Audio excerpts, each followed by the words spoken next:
and welcome in everybody to another edition of the Speed Chess Championship Grand Prix. That means it's Tuesday. At least we have one thing resetting our lives every week that we can't forget. That's Tuesday at 10 a.m. Pacific. It's when the SEC GP goes down. If you happen to be just tuning in from the coverage of Hikaru Nakamura playing against Magnus Carlsen in the Tour Final, we appreciate it. Stick with us because over the next few hours, many of the best players in the world who aren't those two aforementioned players will be throwing down right here on Chess.com. So let's bring up the format, remind you of what is coming up. As we said, it's every Tuesday. It's 3+1 blitz with increment. It's a 10-round Swiss system that qualifies 8 of the day's best into a knockout, and they will battle it out for cash prizes and Grand Prix points. So what's at stake? Well, $1,000 for first. Not bad for about 2.5 hours, I guess. And then we've got $500, $200, $100 for each quarterfinalist, and the top woman and top streamer, respectively, also get $100 cash. But the big prize that runs throughout the entire season, of course, is the Grand Prix points. We started this back on June 2nd. So if you didn't know that, the storyline has been that every Tuesday we have had a Grand Prix winner, and those particular players are getting closer to qualifying themselves for the $100,000 SCC main event set to kick off sometime in November. So those knockout points that you get ultimately bring you to where we are here. Of course, on the standings, you can see that at this point in the season, those are our leaders: Haik Martirosyan, Hikaru Nakamura, Kovalyev, Parham Magsulu, Maxime Vachier-Lagrave, after a big win last week, jumped back up in the standings, and everybody else that you see right there. So it's going to be an exciting day. We know that some of them have already signed up, but before we even get to the current standings, let's go ahead and bring up the weekly winners as they have been. As we said, Maxime won last week, bringing him to 61.5 points total on the season. Artemiev has not won in a while, so for a guy that really started out well and was making several of the top 8s, Vladislav has been struggling a little bit over the last few weeks, but we see that really only 3 people have won multiple events this year, I believe. In fact, no, only 2 people. That's Maxime Vachier-Lagrave and Hikaru Nakamura. Not that surprising, I guess, if you consider that they are 2 of the best chess players in the world, right? So consistency pays off. MVL and Hikaru are the only 2 players who have won more than 1 Grand Prix since the 20-event season kicked off back on June 2nd. So on the note of who's playing today, let's go ahead and bring it up. We've got it right there. And Naroditsky, Polish fighter, interesting. Got to give him a follow. We have not seen Jan Krzysztof Duda play in an SCC Grand Prix in some time. So the Polish fighter 3000, that is JKD from Poland. Arjun Irigaisi, Grishuk, Alexander Grishuk, of course, who has been playing very well over the last few. He actually qualified for last week's knockout, but didn't quite go all the way. Ultimately, he was upset and outed by Haik Martirosyan, if I remember correctly, I think. Or maybe it was Nordibek Abdusaturov. I don't know. I get my young future Super GMs confused these days. Leon Beast is Maxime Vachier-Lagrave, if you don't know that. Firouzja, that's Alireza Firouzja. Daniil Dubov is back in the event. Last week had a bit of a scare. His IP was associated with some Russian spam bots that we had, and he was closed. And as most people do, they go to Facebook, so I had to calm him down and tell him, you were not closed for anything personal. Our apologies. It was associated with a spam attack, but you're good, man. And now we see Duelist, that is Daniil Dubov, back in the event. Penguin GM, that's Andrew Tang. He qualified last week for the knockout, or at least 2 weeks ago. So that's interesting to see Penguin really holding his own with some of the world's best because he's such a blitz specialist. And then Sergei Karyakin, again, a guy that just... We've had Sergei in 1 knockout that I've commentated for. I've missed a couple weeks since this started, but for the most part, holding it down on Tuesday has been my thing. But yeah, we'll see how that goes. The event is set to kick off right now, but let's start doing a thing we do where we stream snipe, because one of the first things I want to check in with is that I believe that's Maxime Vachier-Lagrave playing for Blitzstream's channel. Wow, that's awesome. So if you don't know who Blitzstream is, that's Kevin Bourdie, in many ways the face of Chess.com for those French-speaking chess enthusiasts around the world. Kevin does an amazing job, helps not only create content for our site, but also organize and bring together a lot of people in the French chess community. And as we can see, he has Maxime Vachier-Lagrave, who competes for the for the managed by Kevin Bourdie France Roosters in the Pro Chess League, so they're obviously buddies. And that'll be a fun one to check in with. We have not seen Maxime stream a Titled Tuesday / SCC Grand Prix in a long time. And he's clearly outside. I'm looking at it, those trees seem to be naturally moving with wind, not some sort of Zoom background. These days, ever since Zoom took over the world, I can never be sure where people actually are when they play and stream. But that looks pretty legit to me. That Maxime is there. So we've got a little bit of a strange issue here. I'm messing with something here just to kind of bring it back. There we go. Fixed our eval bar. It was held over from a previous game that was analyzing. But Maxime does have an edge, it seems. That is not a mistake, just not 10.7. And he's taken on a grandmaster early in the event, right? So that's always exciting. Mame 7-8. Maxime has just played this move h4, a common strike back. When you haven't actually castled short, there's no reason to be afraid to challenge Black's overextension. In fact, if White gets castled long here, I'm not a huge fan of Black's early expansion. Although this is becoming more and more sort of thematic, right, in terms of how Black plays these symmetrical king pawn games. When you have the opportunity to expand with g5 and you haven't castled yet, we see a lot of modern theory suggesting this as the right approach for Black on occasion. And here we've caught up to the live position to see White with a tiny edge, but not a huge edge. So this will be an interesting one. Maxime is also up on the clock, which I think is a big deal. But will it lead to something more? We'll find out. Okay, as we always do early in the event, we check in with a lot of the streamers if we can. So let's go ahead and do that and bring up the man Poborta. That is known as... He is known as Peter Svidler, for those who don't speak username or Twitch channel. Peter Svidler is streaming over there at twitch.tv/Poborta. He's been making a regular habit of it. In fact, of all the streamers, he's had the best performances over the last couple of weeks, really. He's made the qualifier both times. Hikaru, being busy right now, has not been... He's usually that guy who we say of all the people making the top 8. He's always streaming. Hikaru, if there's one thing we know, he's always streaming. But Peter Svidler has seemed to improved his performances in the SCC Grand Prix by streaming. So that's cool to see. And there we go. That is the man, Peter Svidler. I'm going to go ahead and give him a follow, actually, while we're here. I'll bring up his game while he's playing. We see him here on the Black side of a... of kind of an awkward spot, actually. Let's see, the D pawn is weak. White couldn't take it without c2 falling. So White fixes that with the move c3. But now Peter has some things to figure out. Although the more we look at it, there's no way that e4 is not just as big of a target. Yeah. As d6, so knight to c5 is a strong move. There's a possibility we get a massive trade here, right? What does knight takes d6 look like? Bishop takes, queen takes... Everything gets traded. The e4 pawn falls. No. Wait a second. Svidler wants more.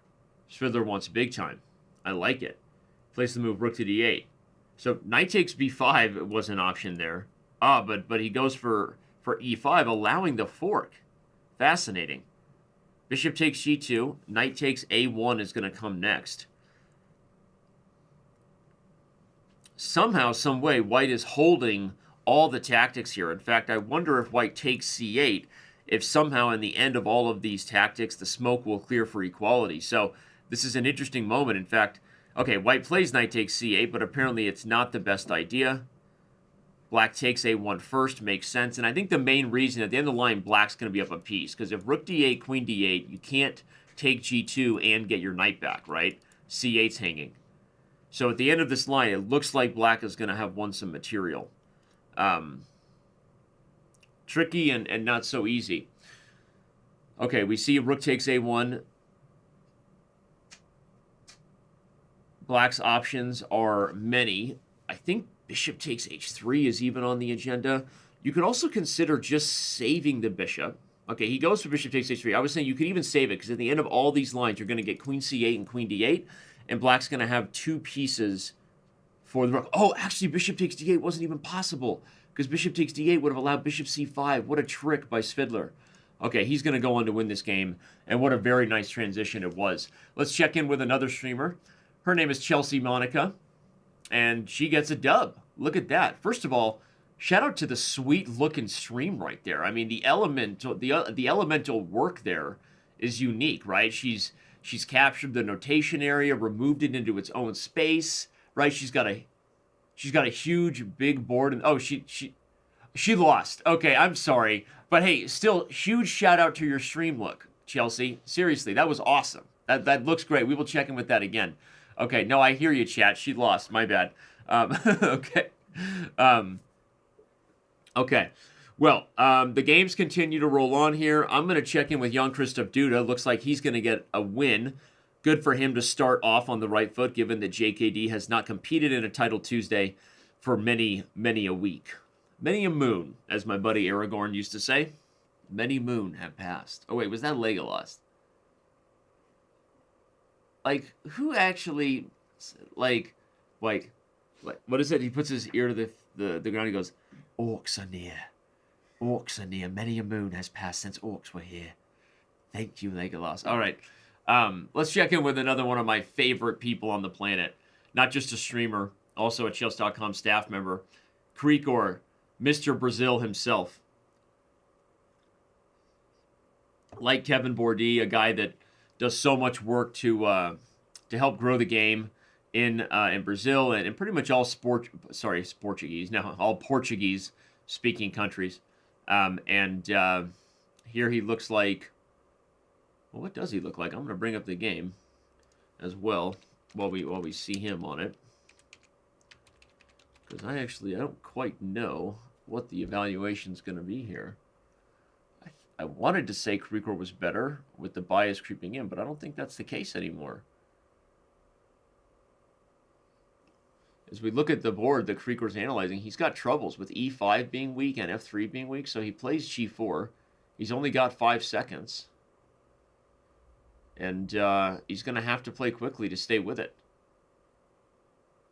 Knight f4 was a good move. He's going to relocate the rook now. We see everybody. d4, what a move by black. The knight forks and hits f3. The knight, in fact, here comes rook a3. Krikor's in trouble. Knight takes f3 is coming with check. I think that Krikor is in a little bit of trouble here, especially with the time scenario. h5's nice. You're threatening to play things like rook b8. Go for a mating net, right? Do it. Go all the way. There you go. Threaten rook f8. Okay, maybe Krikor comes back. Mating nets are real, especially in time trouble. He's going to play a little tickle with the king. He moves his king. But is it enough? Is it enough to hold? What a nice maneuver there from black to bring the rook back and behind the pawn. That's technique, everybody. Look at this. Take notice of how black has played this. Krikor's in trouble here.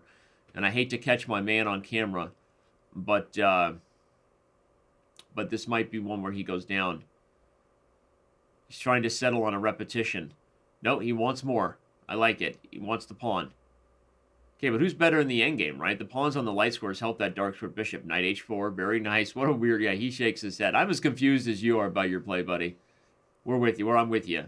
We're together here. Looks like this game might be one that brings us to a close here in round 1 as the SCC Grand Prix. We need to get Krikor to update his template there. It's not called the Title Tuesday anymore from a staff member. But look at him working a knight, working it around. He wants that d6 square. The knight should have a huge advantage here. One of the things I'm sometimes critical of Krikor about is that he doesn't take advantage of the pre-move. He almost never pre-moves here. Like, his knight's ability to pre-move and outmaneuver that bishop is real, and he's not gaining any time on the clock. Because he's not pre-moving. Like, that knight can pre-move right now to a couple squares, and the bishop can't deal with it. Could he have taken and gone to the king and pawn ending? That would have been interesting. All right, ultimately, I think this is probably going to end up in a draw because, there we go, there's a pre-move. First pre-move we've had all day. There we go, there's another one. Now you're getting it. Now you go. Now pre-move d6. There you go. Gain a little bit of time. Hit that check. Right? See, I would have already pre-moved the knight somewhere to, like, just, you know, that would have been the Hikaru play. That's the play. That's the move. That's the meta, as they say.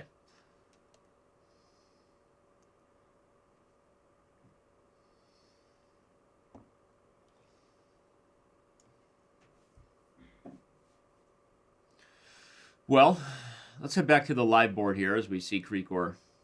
I see me watching Krikor take it home. He actually ultimately settled on trading the h6 pawn. We see we were a few seconds behind with the live look in for fair play purposes. Although Krikor is still attempting something, the problem is even if you win this e6 pawn, it's still a draw, right? If the king, as long as the bishop maintains a diagonal, it can always sacrifice itself for the pawn.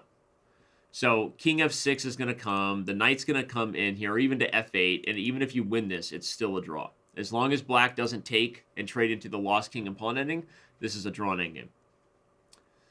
In fact, that was a funny move. Now the king can go to c6 and it's instantly a draw. The knight is so he found it. It's over. e6 is going to be played, and it's a draw. Okay. What a fun game, right? A long one, and ultimately is settled the old-fashioned way. We reach peace because all the pieces have left the board. And just like that, the next round begins. Grandmaster Danya Naroditsky, I'm not sure if he's streaming. He often is. We'll find out. But he was the top seed coming in, and one of the players I followed. So we see he's the first game that popped up here. We'll pay a little bit of attention here to Danya as he starts off round 2. But again, if you're just joining us, the SCC Grand Prix is only just begun. You see the list of huge names over there on the left side. Naroditsky, Jan-Krzysztof Duda, Vladislav Artemiev, that's the Siberian elephant, Arjun Erigaisi, Alexander Grishuk, Parham Magsulu, Maxime Vachier-Lagrave, who we started with, and guess what, is streaming today over at twitch.tv/blitzstream. Seriously, if you're here, go to twitch.tv/blitzstream and give them a follow. Maxime Vachier-Lagrave is streaming over there on Kevin Bordy's network. Alireza Firouzja, Daniil Dubov, Andrew Tang, lots of big names in the game throwing down. Let's check in with another streamer here. We've got the Lucas Mito, FIDE Master Lucas Cardoso. I believe he is streaming in Espanol, if I'm not mistaken, or maybe Portuguese. I said Espanol, but then I looked at the color template and I said, that's a Brazil fan. Heading the way of Krikor's gang there, you know? Got that green and yellow look. All right, let's check in with another streamer, Grandmaster Salinas, twitch.tv/GM Salinas. Head on over and give him a follow. Reminder again, early on, checking in with everybody, giving you your options. If you find somebody you like, this is kind of a coming out party every Tuesday, right? Where you get to see the fact that so many people stream in the category who maybe don't stream as often as you knew, but maybe you like their content. So an opportunity to search chess in the category and go give them a follow. Let's check in with another one. Staying on track, we've got Alvim Chess. And that's also a nice looking look there. Now that I've been doing a little bit of streaming on my own personal channel, sometimes I look at different templates with envy and think, wow, that looks like a nice template. That's a nice boulder right there. All right, we're going to head back to the chess here. I don't think Robert is playing. I'll give him a follow. At least I haven't seen him streaming, and that's partly because Robert has been providing live commentary for the Magnus Carlsen Tour Final that Hikaru and Magnus are playing in pretty much every day this week. You can follow it both at Hikaru's channel, but also, as I said, Robert is covering on his own channel. Shout out to Robert, doing an amazing job there. And everybody, Levy Rosman, Anna Rudolph have been delivering commentary for Hikaru's channel, and it's pretty awesome.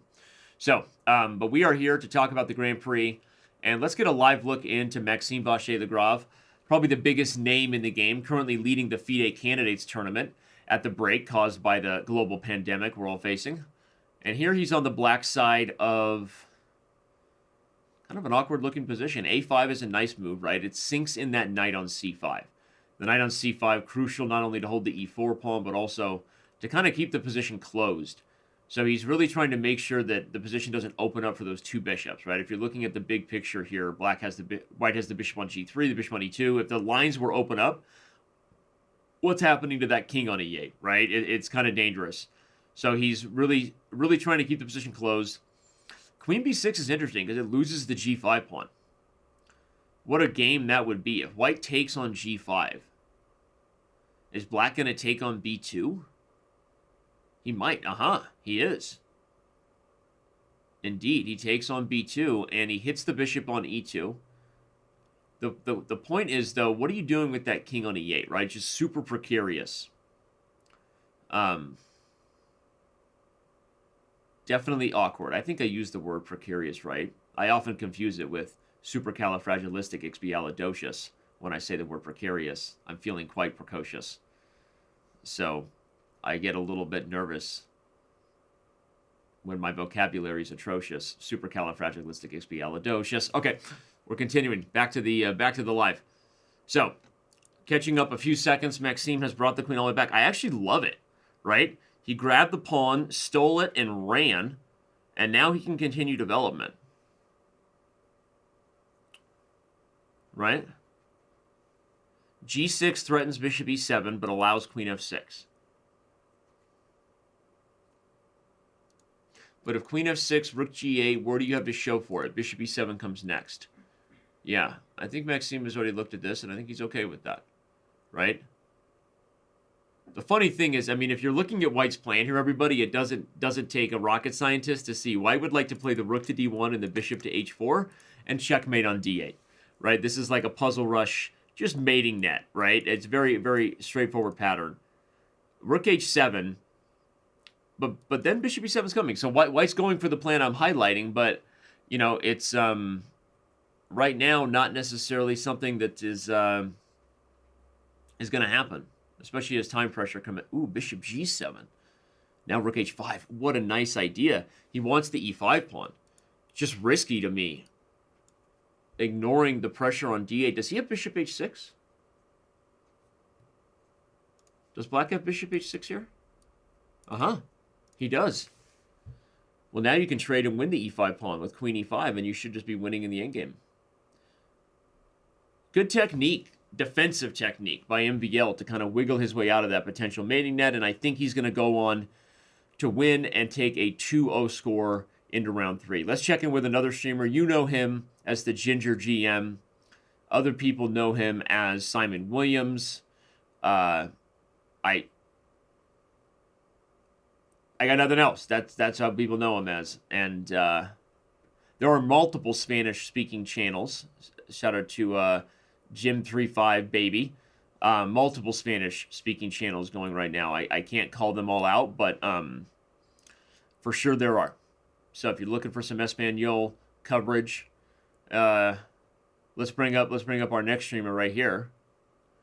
Boasa Vietica 94. Wait, Boa Sovietica 94.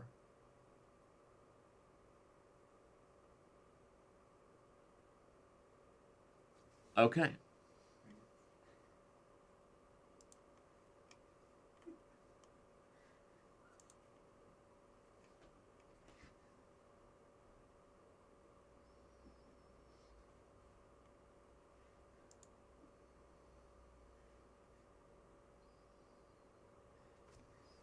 I was just checking the stream, make sure I was reading it right. It's just a weird name, that's all.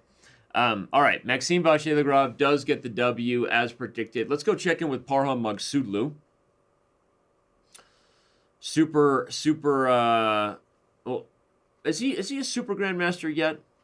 Right? I mean, it's an interesting definition we have these days. I would say that, you know, achievements such as world junior champion and being 2,700 FIDE put you there. But at these days, if you're not 2,750, you're probably not guaranteed invites into some of the most elite events. So him and his countryman, Alireza Firouzja, on their way. But I don't know that I would classify Parham as a super grandmaster just yet, although that was a super, super nice victory in that endgame. And he does take it down. I was about to check in with Alexander Grishuk, but he got the W before I could. So he continues to roll forward. Let's instant replay that endgame and see exactly how Magsudlu did it. Ultimately getting the bishop to d4 cut off black's ability to stop king e5. So even though bishop takes c5 is obviously worthy of criticism because you're easily going into a lost king and pawn ending, right? Where the white king is just much closer. There's no way black can hold this. The point is, the endgame was actually lost earlier. The black bishop had been dancing around trying to hold this square. And previously, it was able to do it. I think the key was it lost this diagonal, which was a problem. Because when it was on this square, it held this and had constant kind of backdoor threats. So, for example, instead of bishop b2, was this an idea? Although, is Magsudlu already winning with a move like king e5 and king f6? Right? The bishop moves, you take, h4 pushes, and I think white is probably winning here. The race is maybe even a move like king f7. You could go after the pawn. Maybe that's better, right? You could just go after the pawn straight up. But the problem I have with that is black can sacrifice it and win c5, and then maybe we're drawing. Although even this, maybe you're not actually, because it's the same color bishop ending.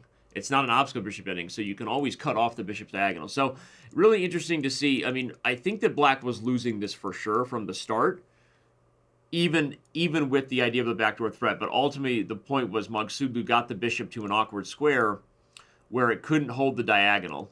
It went to b2, and then he replaced the d4 square with the d6 square so that the king had a shield to walk up and win, and then ultimately goes on to win the game. So instructive stuff there. We like it. We as in the royal we. Speaking on behalf of Cupend in the Chess TV chat. I see Cupend went premium. Cupend upgraded. He's rocking that Puzzle Rush flair. Look at that. Cupend and I have developed a special relationship in the Chess TV chat over the last few weeks. He trolls me. I pretend to care. It's so fun. But Cupend, no, jokes aside, good to see you back. Good to see everyone over there in the Chess TV chat. He says, my flair is supposed to be Puzzle Rush. It is Blitz still. I see it as Puzzle Rush. Cupend, you're all right, man. I see you, baby, over there on Chess TV. You got the Puzzle Rush emote. Hi, Danny. Will 2009, I see you. Remen 12. Remen 12 says I should go back further because it was actually a draw. You're probably, maybe earlier it was. I wasn't following it that early, so I didn't go back earlier than the endgame that I was kind of evaluating. I think that the position I joined with the king centralized on e4 and the bishop anchoring d6, I'm pretty sure white's winning at that point. So if I'm wrong, it wouldn't be the first time. But Remen 12 from the Twitch chat, I think that position was winning. W4R Fire says that I tried to explain what a super GM was. It's not an official term. You're right. And, Fide has talked about that from time to time, making an additional title. But I think there's a lot of cons to it because people work from a lifetime achievement perspective. The international and grandmaster titles have been set, and there's been a linear path of how difficult those are to achieve. And so adding another title when someone has already been able to say they've achieved the highest title in chess, that being grandmaster, doesn't feel right. I think it's hard when you feel like there's a clear separation between thousands of grandmasters and the world's elite, right? And what is that marker? Is it 2,700? Is it 2,720? 2,730 FIDE? I've heard a lot of people kind of say the 2,730 mark is that really that super GM territory. But anyway, interesting stuff. Thanks for being with us today. Like we said, there's a lot of chess going on Twitch, a lot of channels to follow. We're going to bring up another one right now. Her name is Talia Cervantes, and she's over there at TaliTali26. Go give her a follow. See her commentary. Also coming at us from what is it? What's the Disney movie where they ride on motorcycles in the digital space? Tron. She's coming at us from Tron. She escaped. If you look real closely, you can see Jeff Bridges frowning on her opening. Real closely, Jeff Bridges is in there frowning on her pawn structure while mixing white rice together. Let's bring up another top streamer. We've been following him a lot. I'm a huge fan of Peter Svidler. He knows it. We all know it. Right, Peter? I love you. I love you. Oh, I love Peter. Anyway, he's still 2-0 here in round 3. I like his position. Let's go ahead and bring it up here on the live board. I'm going to give a teeny bit of analysis. Computers like white. and the threat of rook c7 is real. Lack of development for black's a problem. But I just felt like long-term, black should be totally fine here. b5 is a move that opens up the c4 square so that we can have a party on b2. You could have also played knight d3 right away, but that would have been met by rook c7, and probably trading b for e was not ideal for black. So this is a better approach. And look at the tactics. Peter pointing out that if you trade, shake, and bake, I get the better end of that combo at the end of the line. That's a nice idea because this pawn structure transition, I believe, favors black if you can't take, because you can defend the pawn, and then b2 is forever backward, meaning this pawn is much more of a problem for white than b2 is. Than a7 is for black. Bishop d4 is smart to trade, but this rook b8 move shows what I'm talking about. Even with the dark square bishops traded, the b2 pawn's a problem. Seriously, instant replay that little idea by Peter. b5, knight c4, change the pawn structure to open up the b file and have a target. These are things we can learn from when we watch the SCC Grand Prix, and so many great players go at it. Speaking of great players and great streamers, let's bring up AKA Nemsko. She's known as Nemo. She's known as Chi Yu. She's one of the fastest growing channels on Twitch. And rocking an oddly weird border choice, but with a hoodie that matches, right? And I wouldn't put it past her. I'm sure she planned the whole thing. You can change the border based on your outfit that day. Seems like the kind of thing Nemo would do. She's on the white side of what looks to be a sharp Sicilian. Good stuff. And, all right, we'll keep an eye on that, but go to twitch.tv/AKA Nemsko to give her a follow. Here we have Anamaya. Anamaya also bringing us the big purple board from the Origins of the Universe. We check in with her almost weekly. And she's yet to get a W.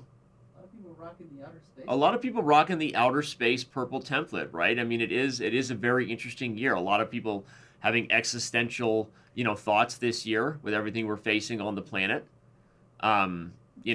Why are we here and what's it all about, right? Good reset time to ask ourselves in 2020. I've continued to say and stand by the fact that it's all Barbara Walters' fault, and I continue to preach that. Barbara Walters, take 2020 back. All right, but anyway. All right, we're back to Svidler's game where they just drew, actually. Rook takes d6. He offered a draw because a5 was falling. So the first upset for P-Svid. Speaking of upsets, a game that we left behind. Look at this game. Maxime Vachier-Lagrave got destroyed by a young FIDE master by Den Laz. I'm just going to give a quick look at that. Starts out sharp and normal, traditional Slav stuff. Maxime is in a fine position here as white. Where did it go wrong? Total equality. G4 is a super aggressive move. He must have mouse slipped. Literally, Maxime played rook to b1 and just lost the bishop on d2. How often do you see that kind of blunder from a grandmaster of Maxime Vachier-Lagrave's level? And then he just blundered the rook. Oh my god, the whole idea, he gave up the bishop thinking he was going to win back the bishop on d8. He made two blunders. The bishop on d2 and the fact that the b8 square was guarded.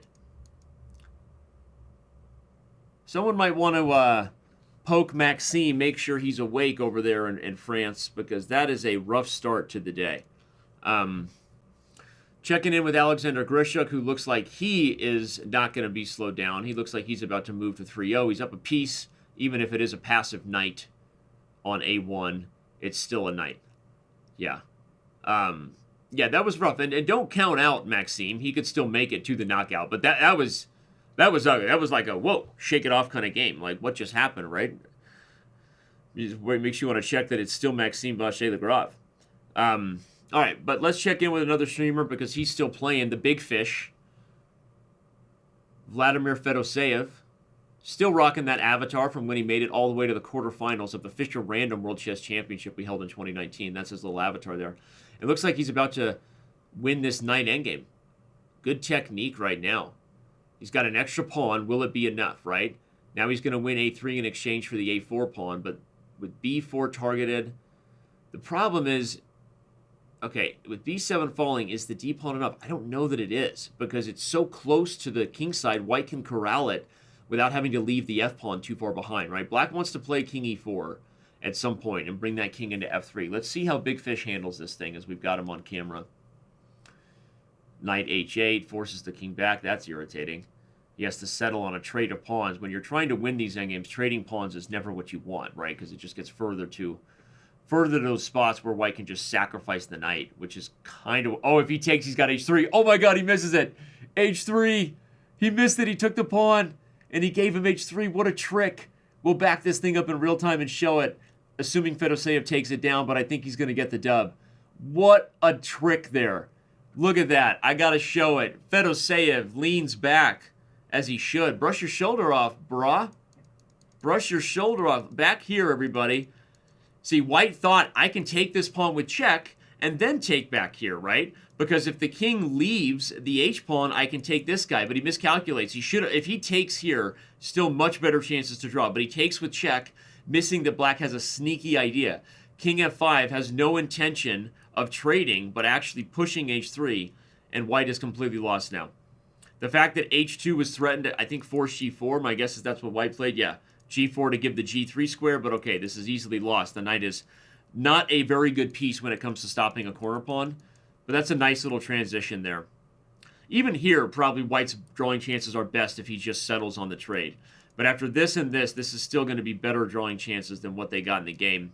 Even something like f5, you can still play knight d6. You're trying to put yourself in a position where you can trade equally rather than let the h-pawn run. But all right, that was a very nice little trick there. The h-pawn runs, and we have liftoff. Round 3 begins. Jan Krzysztof Duda. Oh, or it's round 4. Jan Krzysztof Duda. It gets going out the gate here.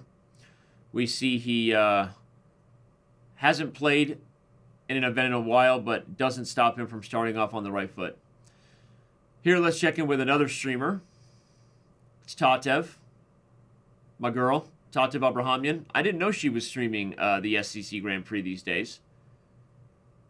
A well-known commentator in the chess community, often holding things down for St. Louis. I feel like I've known Tatev forever, and we see she's streaming more and more these days, so head over to twitch.tv/Tatev_A and give her a follow. Tatev is a regular Puzzle Rush streamer. She's a bit of an addict. I don't know if it's okay, kosher for me to just call her out like that on camera, but you're a bit of an addict. It might be time to admit you have a problem, Tatev, with the Puzzle Rush addiction. And, all right. Well, what's going on with her game here? By the way, the opposite of the existential coming us from the origins of the universe, that's like, you know, directly live from Sin City, right? She's got a martini glass and a view of the city in the background. I mean, with that kind of smog, it can only be LA, right? Gotta be LA. But and Tatev from LA, from Armenia originally, but from the Los Angeles greater area. So that would make sense there. All right, let's back this thing up. Check on Polish fighter. Currently the biggest name on 3-0. If you're just joining us, Maxime Vachier-Lagrave has already lost a game. Peter Svidler drew a game. Danya Naroditsky no longer at the top, so I can only assume Danya at least gave up a draw last round. He's playing currently against Second Life, trying to breathe Second Life into his chances. Indeed, looks like Danya did give up a half point.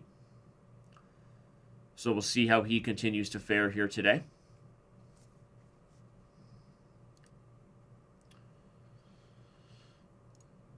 Gawain Jones, I'm going to check in with because he's 3-0. Verd Note is sometimes streaming. I don't know if Gawain is streaming today. We'll check on that. But Gawain, one of the top grandmasters from the great UK, Great Britain. And looks like he's in a bit of trouble here. Not sure what happened there, but the g4 pawn's gone, and where's the compensation? Right? Black actually stole it all the way back on move 5. Gawain played one of those crazy gambits, but I don't know that I'm thrilled with the compensation he's gotten here.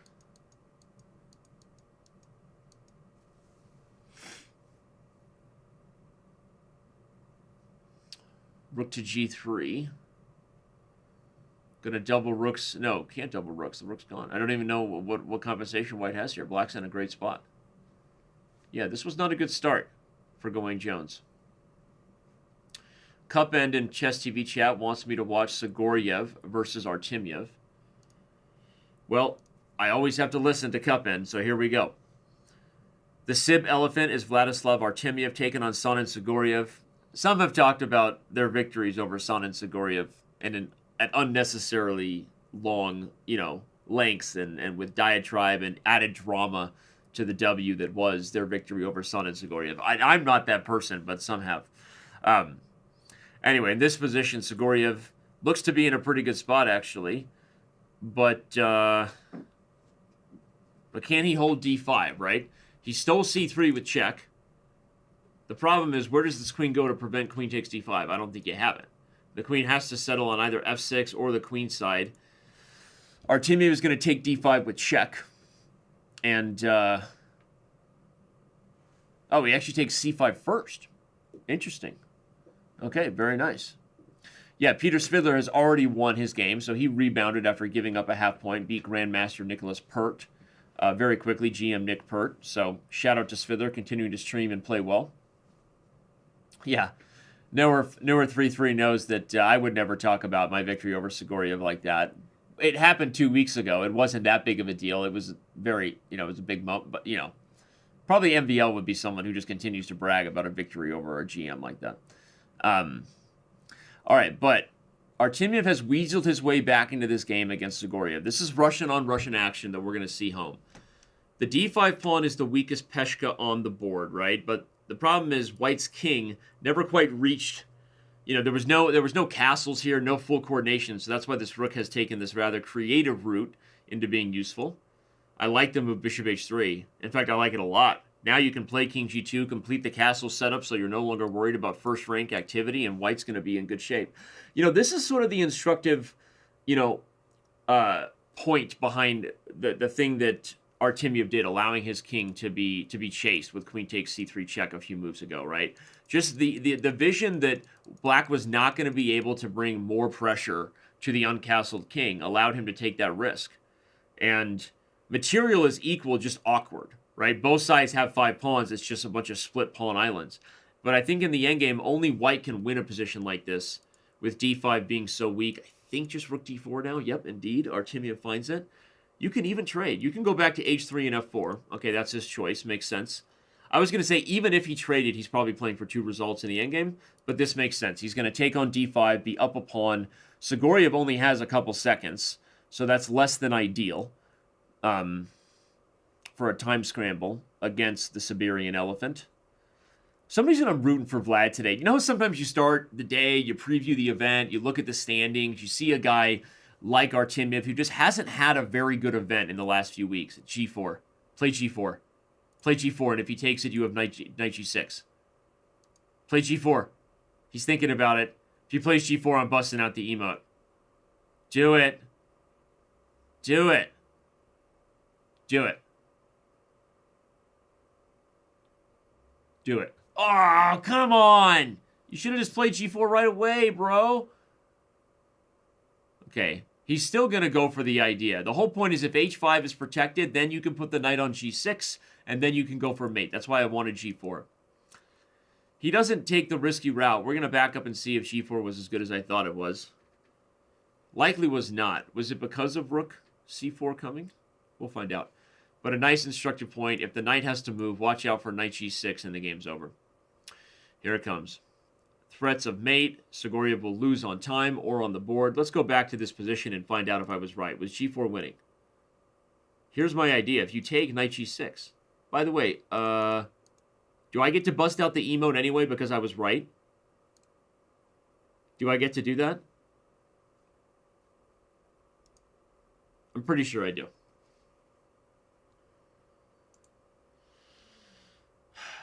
Sorry, everybody. Important things right now.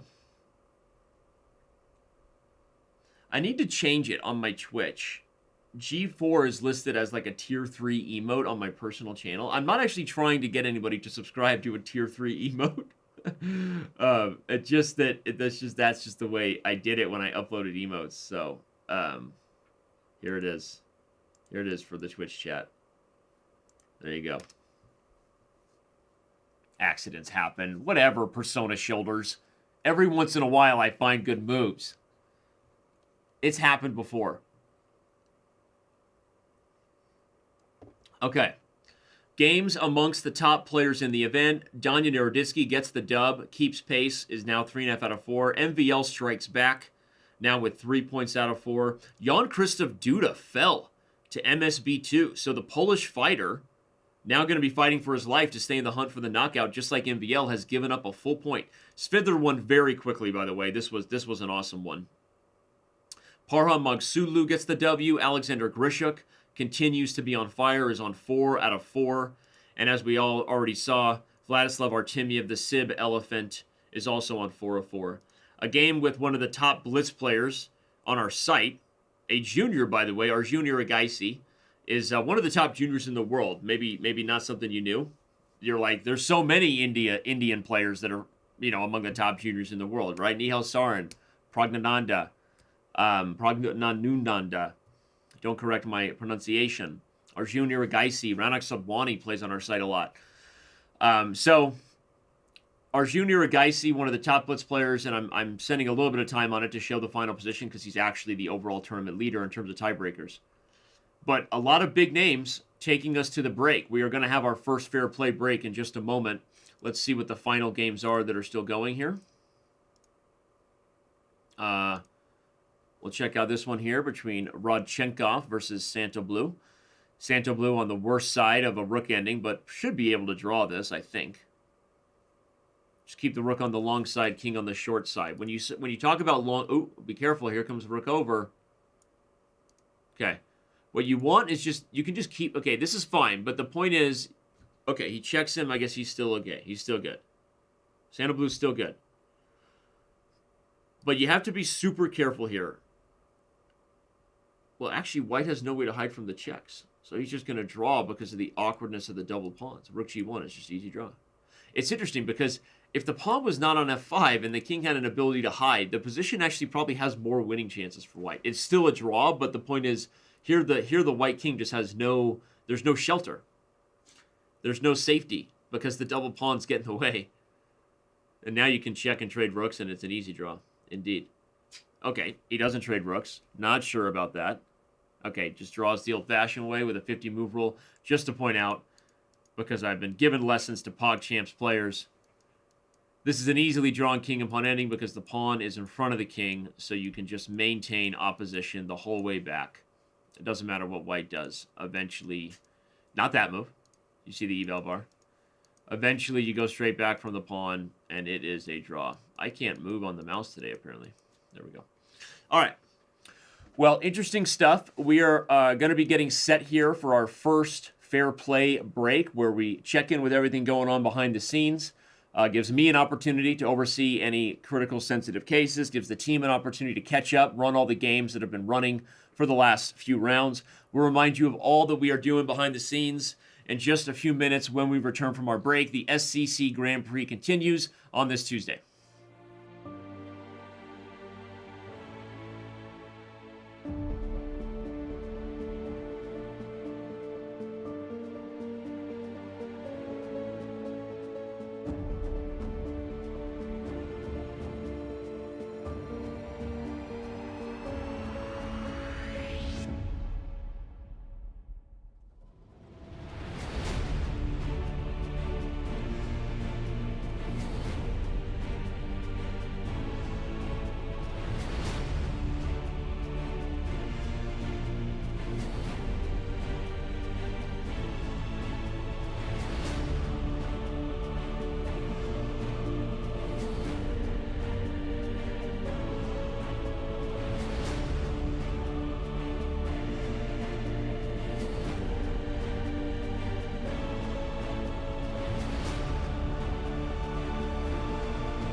And we are back here yet again with the SEC Grand Prix. We'll remind you a little bit about what the Fair Play team is doing in a second. But before we do, let's remind you that every SEC Grand Prix is now brought to you by the Dr. Wolf Chess Coaching app. Download it for free on iOS and Android. It's an intuitive, real-time feedback given to you as you play games against Dr. Wolf. Get analysis and insights into the different patterns of mistakes you're making and feedback that comes to you via artificially intelligent overlords that are slowly but surely taking over all the technological devices we own. So we might as well have one that's a super kind, endearing uncle that makes you better at chess. Go ahead and give it a download and use the Dr. Wolf app today. The Fair Play team.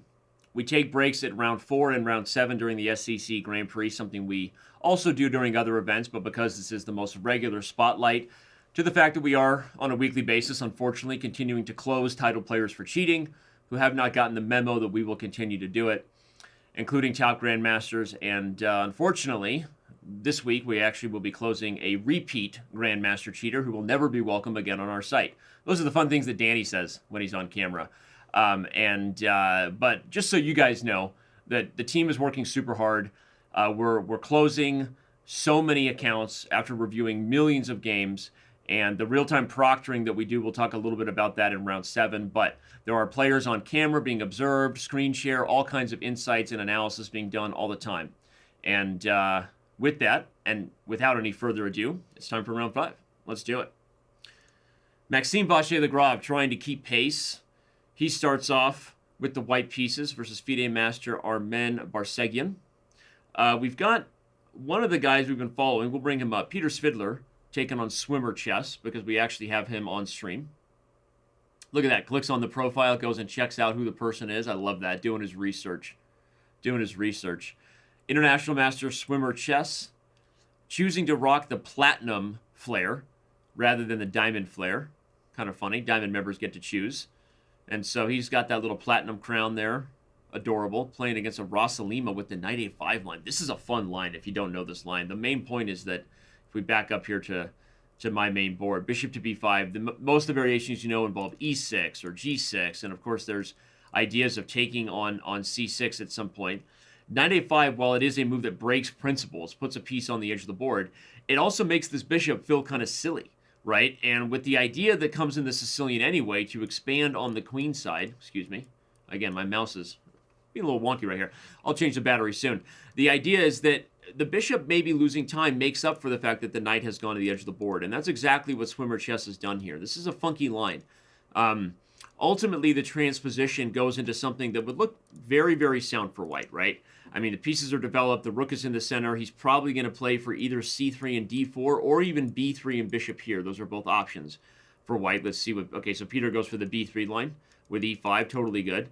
And now C4. So we've caught up with the live position, and it's just a unique one, right? If for those advanced players in the chat, this is not a structure you see all the time, especially not with the knights so early and obscurely on the queen side. Okay, that'll be a fun one to see how this plays out. Before we see that, let's check in with another streamer. We highlighted that Maxime Vachier-Lagrave won last week's Grand Prix, if you missed it, but he wasn't streaming. This week he is streaming. Currently off to a bit of a slow start, right? He's 3 out of 4. Would love to keep pace with the rest of the super grandmasters here to have a chance at the knockout. But when you lose early, you're pretty much in winner go home territory from then on out. Typically, a few 8.5s out of 10 will get in, but he's definitely gotta be getting these wins early here. Can't afford to drop anything else. Though he does seem like he's having a good time. It seems like it's great weather. First of all, he's all smiles, so sometimes it's about the joy of the game, even if you've lost one. And okay, look at that. Look at him highlighting his ideas. He's got Bishop F4 check, King 8. One of the rare guys that keeps up with full Hikaru mode, right? He's spying the back rank. It's interesting. I'll try to translate and show some of the lines here that he just played. So Maxime just played the move D5, and he's trying to open up the back rank, because here's what he was saying. I didn't hear him, but this is what he was calculating. Takes, check, bishop moves, and then bishop C7. His point was that you can't take it because rook E8 is mate. He was also having bishop F5 first. Even better. because the rook can't leave the back rank, and then when the rook moves, bishop c7 is winning on the spot. So that's what he was actually going for. But it's all centered around the fact that this e8 square has been opened up. So with the move d5, black has finally moved. He took 48 seconds before playing knight c4. So certainly Armen Barseghian was surprised by this move d5, a very nice little tactic from MVL. I love translating what Super Grandmasters think. Let's go check in with Vladimir Fedoseev. I'll translate what he's thinking right now. He's thinking...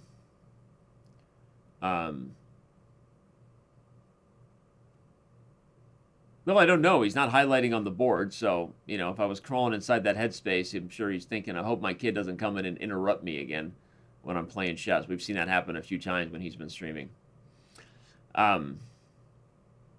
He's in a pretty good spot, though.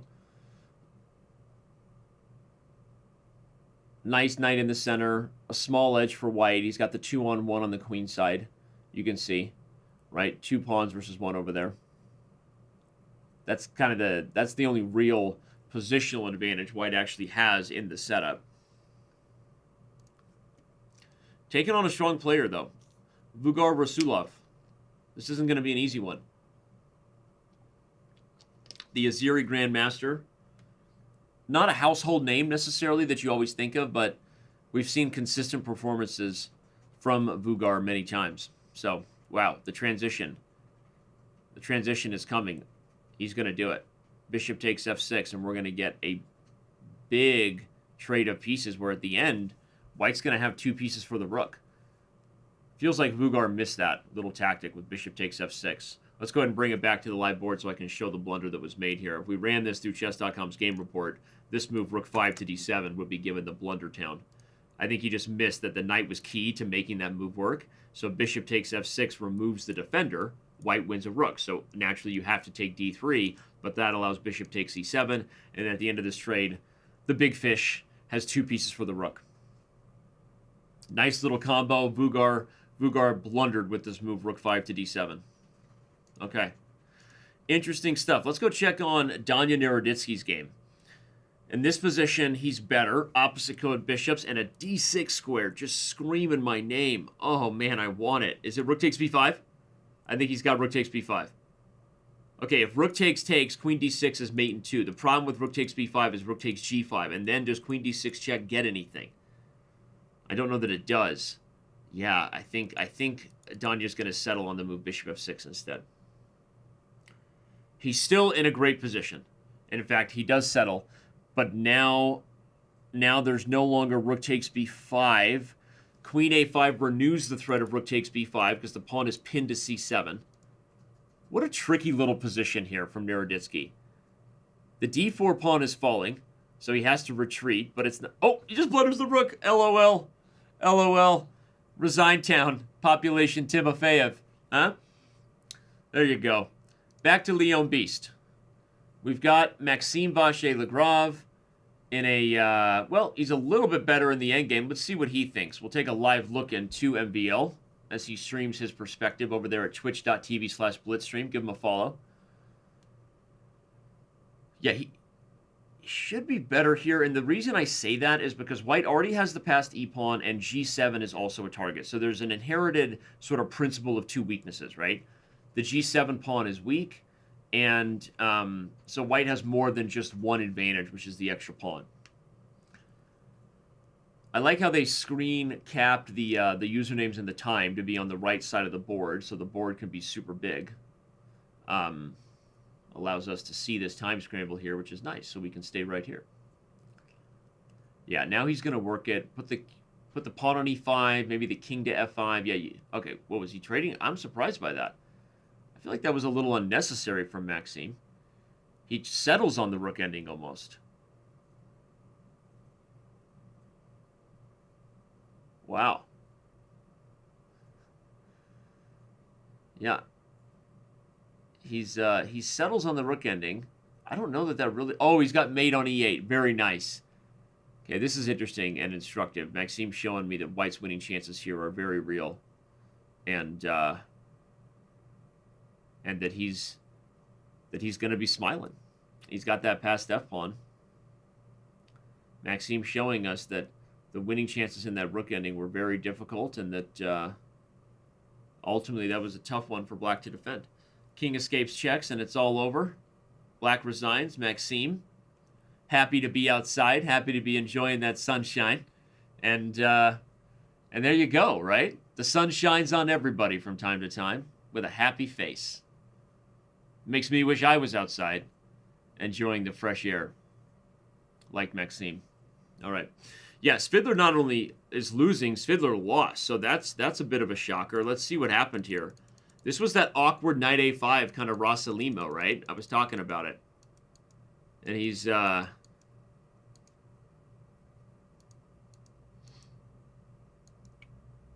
a good spot, so White's a little better. I'm more curious from an instructive point of view what happened here. Black seemed to really know his system, despite White having the bishop pair. I mean, White, to me, should be a little bit better here. The d4 transition gives White the isolated c-pawn.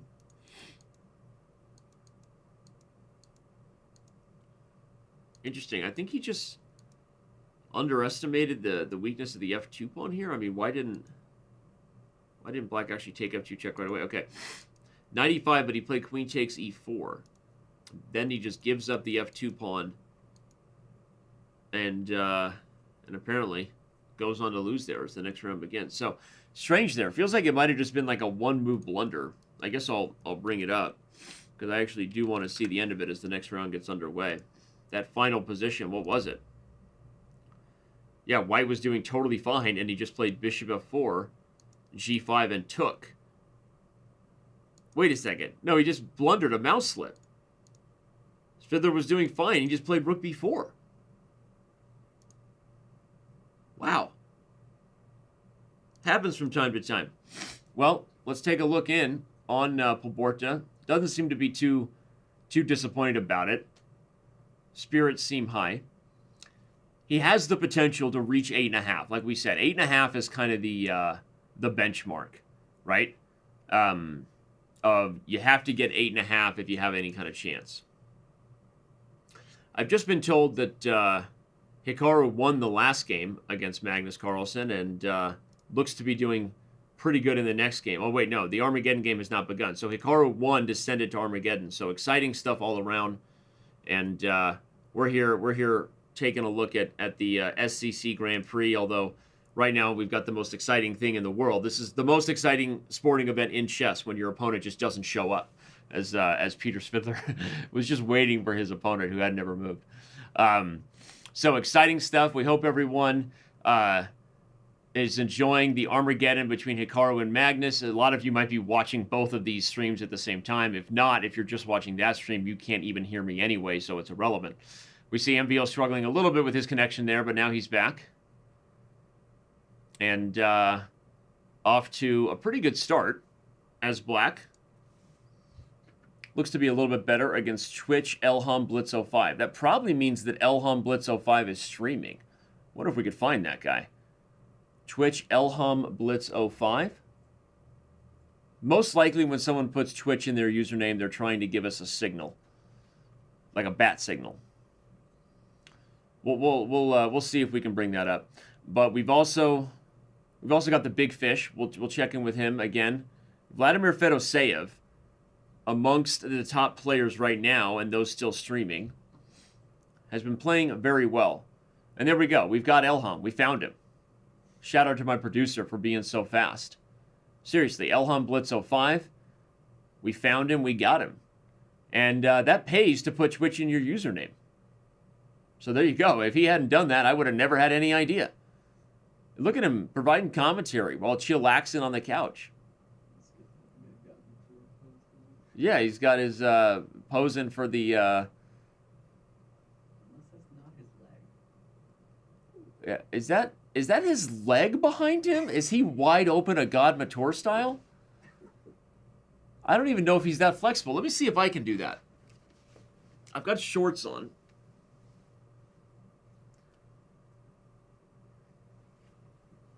How is that possible? I mean, that was his leg.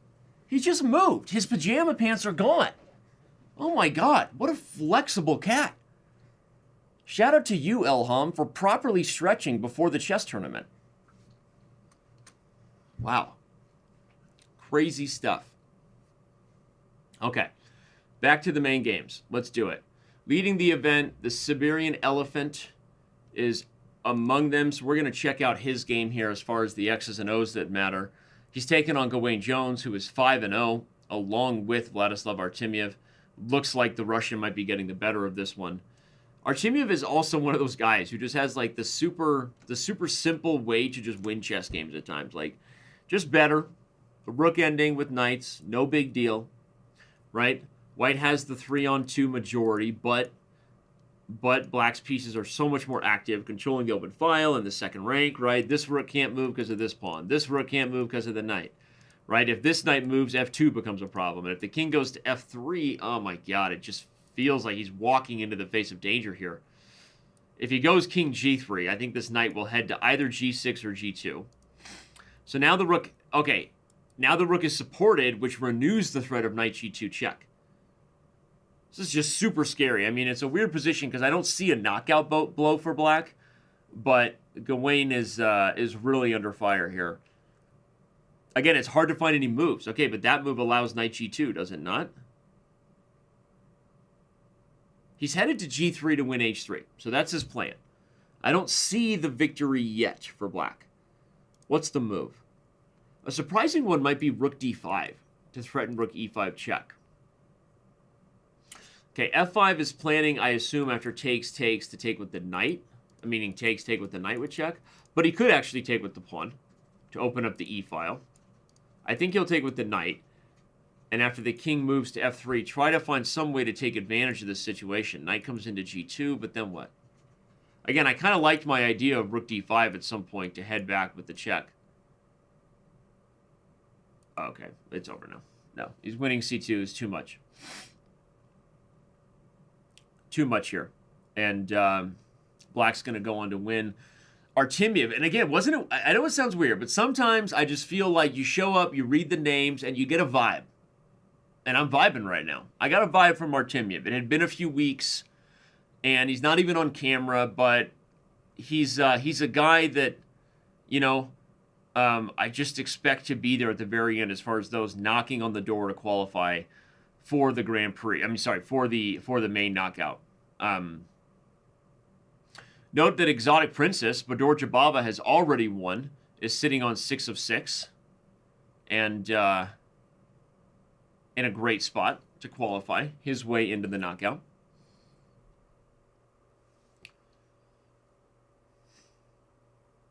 Artemiev going to take this one down, going to flip over. MVL about to get the W against Mr. Snaky Leg himself, Elham Blitz 05, who previously was rocking a stretched out position that would make any yoga master jealous. But when you get a tough spot against Maxime, you oh, well, now this attack is getting nutty. We're about to see a move on the board. Queen g3 check. The f2 pawn is pinned. And there you go. He throws in the towel. Okay. I want to go check on Naroditsky versus Arabic Falcon, Salim Saleh. This is a big one. Salim Saleh currently one of the potential 6 of 6 leaders. Naroditsky only a half point behind the field, but looks like he's in trouble in this one. Oh, is he? Now he's going for some sort of mating net. f7 is falling. Only 5 seconds. Holy bejesus snaps. Super tricky. 3 seconds. He's going to give up the pawn with check. But it's amazing. Amazing. Salim Saleh walks into the face of danger. There were no tactics there for White. If White moved the knight, then the rook fell with check. Wait a second. I think Naroditsky might have just missed rook e5, rook takes c5 because the rook was pinned. He's likely going to go on to get the win anyway because Salim Saleh doesn't have enough time. He's going down 2 pawns. He should have played king e4, I think, because he's not going to be able to hold this. The rook will eventually unwind here. Whoa! They're pre-moving like OGs. G6 jets here. They're super fast. They're not even thinking about good moves at this point, but king f3 should be good enough for Naroditsky to take it. What a huge win for Danya, by the way. Keeping pace with the leader. Is going to move to 5.5 out of 6, assuming he converts on this. Notice how slow Danya takes his time. Like, meaning he could have expanded the king and the rook. Rook f5 is winning on the spot. He found it. King and pawn ending. Always convert to the king and pawn ending. It's easier. And what a victory for Naroditsky here. Okay, now it's just over. 2 pawns. That was super instructive. Never miss a chance in a rook and pawn ending to swindle the king and pawn ending, right? Because the reason is that this is a win if black takes it because white has opposition immediately throughout. Okay, king f3 just shows it, but the truth is h4 is already available, and this position is an easy opposition win up the board. I went over these endgames for a long time with easy with aces, Fint in hand, getting ready for his Pog Champs debut. So that was a really nice win there by Naroditsky. And my point is, the fact that he took his time here, just playing tickled with the position, is part of the reason that Salim Saleh blundered, because you just put your opponent in a tougher spot every second off the clock, every point second off the clock, and just every moment of fatigue.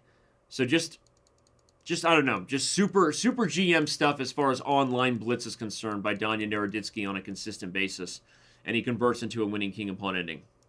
Amazing, amazing stuff.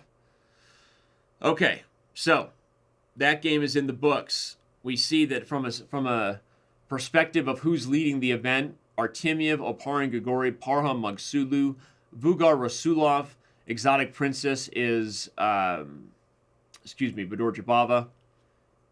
And then we get into the 5.5 out of 6 scores there, right? Including Danya Naroditsky, who we just saw convert on this endgame. Still some big names on 5 out of 6. We see Alexander Grishik down there. We see Sergei Karyakin down there, right? A couple of huge household names, potentially still within striking distance. Maxime Vachier-Lagrave is also in that mix, not listed on the screen in front of us there, the standings to the left of your board, but he's right there too. So, if you're just tuning in, don't go anywhere. We still have a ton. Oh, wait, this game is still going and still deciding a 6-0 score. Wow. Amin Tabatabai. Speaking of super talented young players, Tabatabai gets the win, the young Azeri, and he's also on 6 of 6. So he joins the leaders right there. With that W, the standings are updated, and we have round 7. Wow. Going to be some big matchups. Bedor Jabava taking on Parham Magsulu. Who else do we got here among the leaders? Bringing them up. We've got Bedor Jabava versus Parham Magsulu. I thought I was also following the Sib Elephant. Maybe I'm not.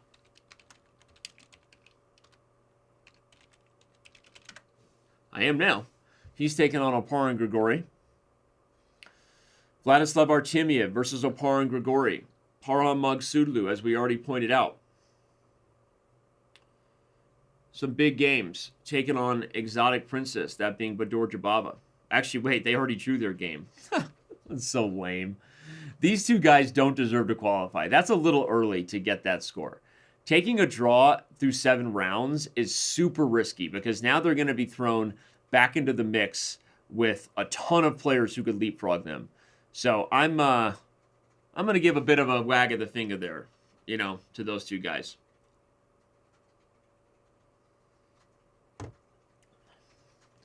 All right, but they drew. So we're going to follow Artemiev, who we know does not want a draw. He wants the whole thing, looking to go to 7-0. He would certainly be among the clear leaders. We also know that Vugar Rasulov has a chance there to tie them. A guy we haven't checked on all day, isn't too far behind. Danil Dubov is playing the white pieces here with 5 out of 6. Dubov hasn't played in a couple weeks, so he's trying to rebound and get back at it. Lightning Speed, welcome back. Hope you enjoyed your class. Hopefully you're getting good grades. If anybody is skipping school to watch this show, well, school's probably not for you. Keep watching. Just kidding.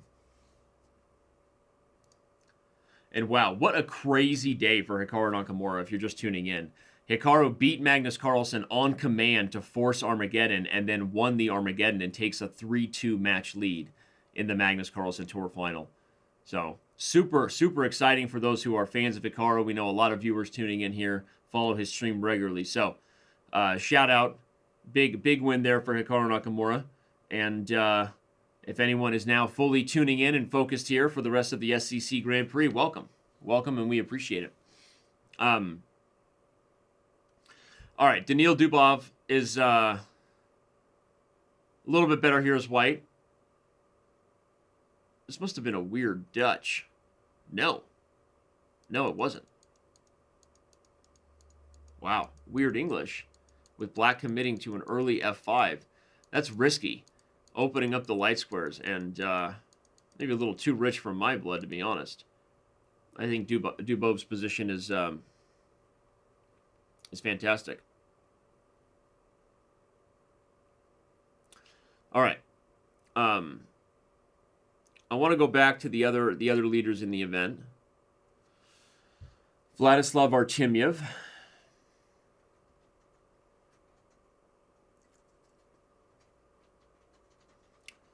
little bit better here as white.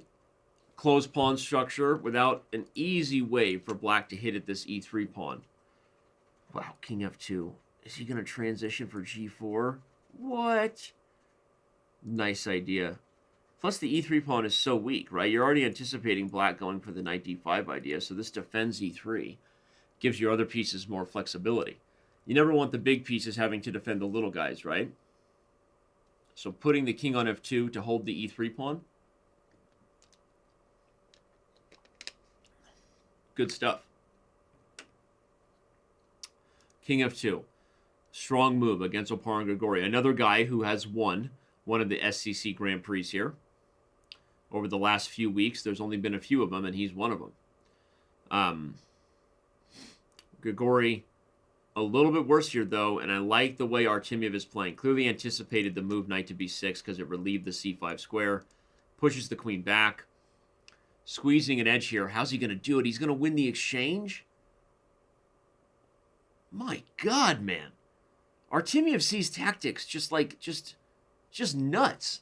Yeah, if you're just tuning in from the tour final where Magnus Carlsen has lost to Hikaru Nakamura in the Armageddon, at least in today's match, welcome to the show. The SCC Grand Prix still has a lot of action ahead.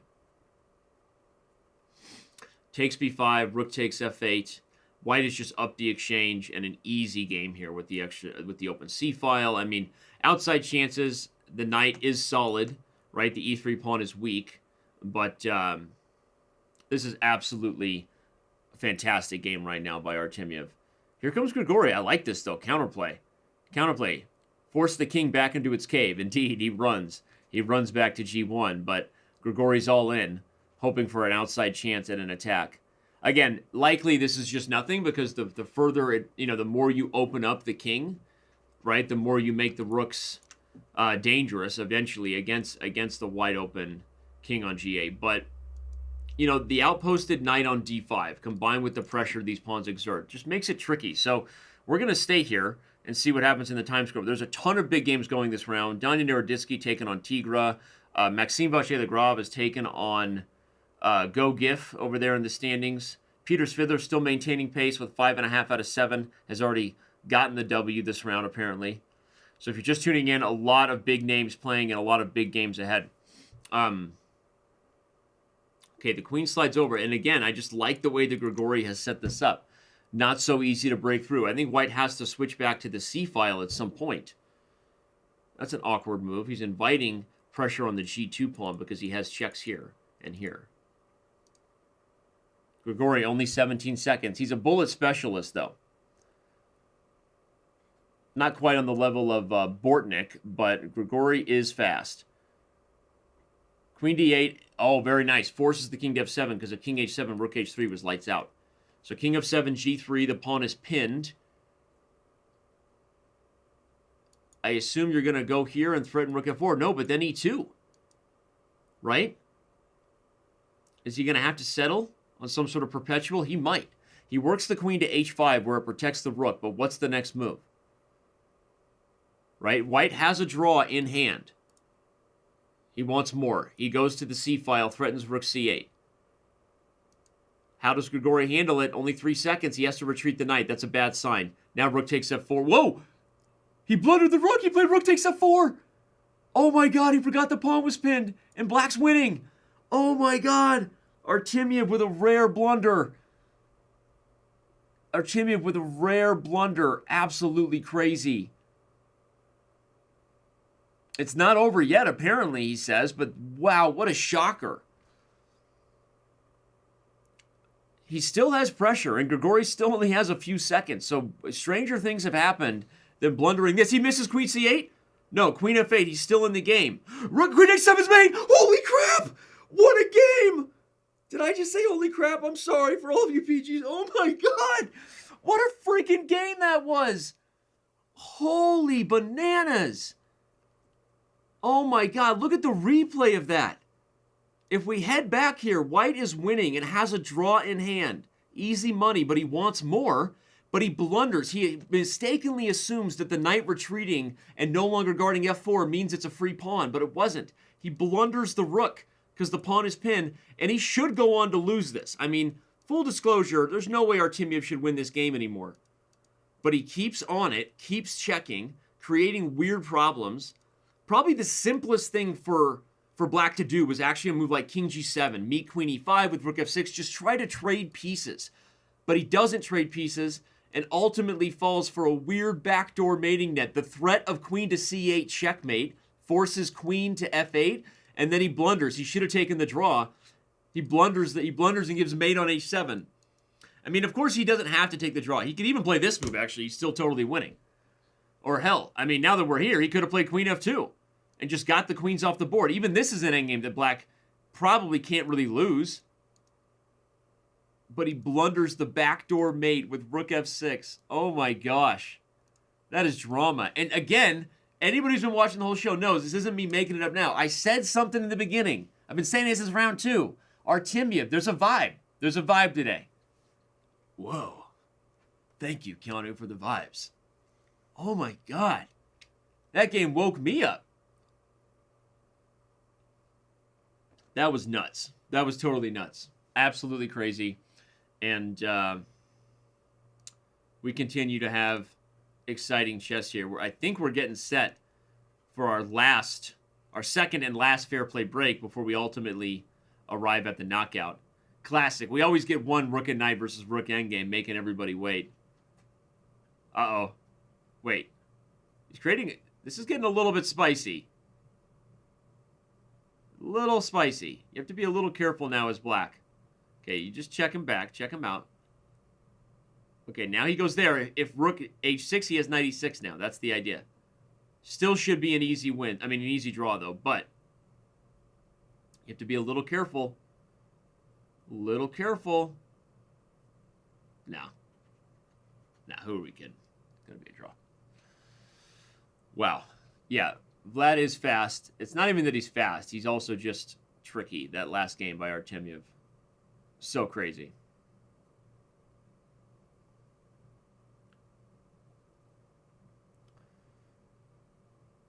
Diamond member Trifecta 897 says both of these players should be banned. Ooh, what a stalemate trick. Look at that.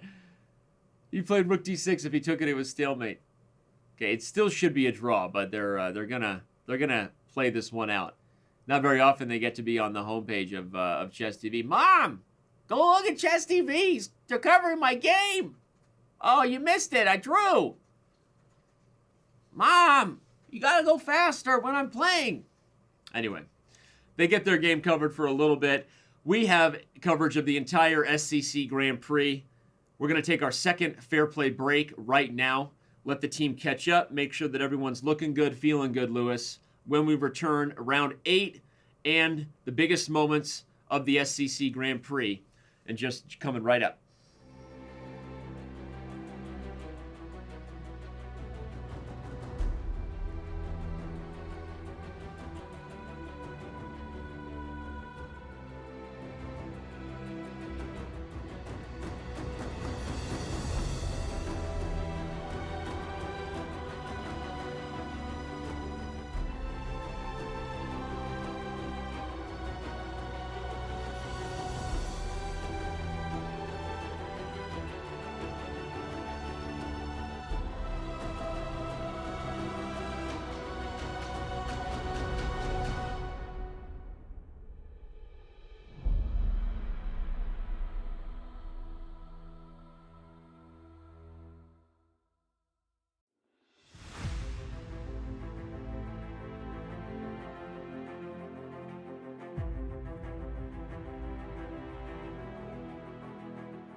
It's your friendly personal neighborhood Spider-Man.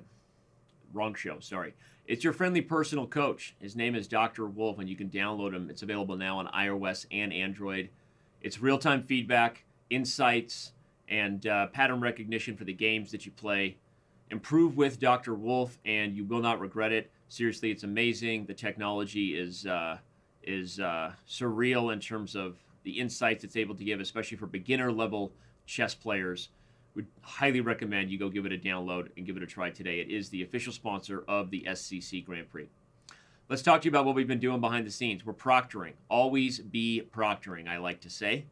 The proctoring process includes tons of team members. Not every single one of them is available at every show, but the full Fair Play team consists of 17 salary full-time employees these days. Real-time checks are not just algorithmic in terms of running the games, checking in with the analysis, the DNA profile that we know every player has, and making sure that things seem in line with who and what we expect.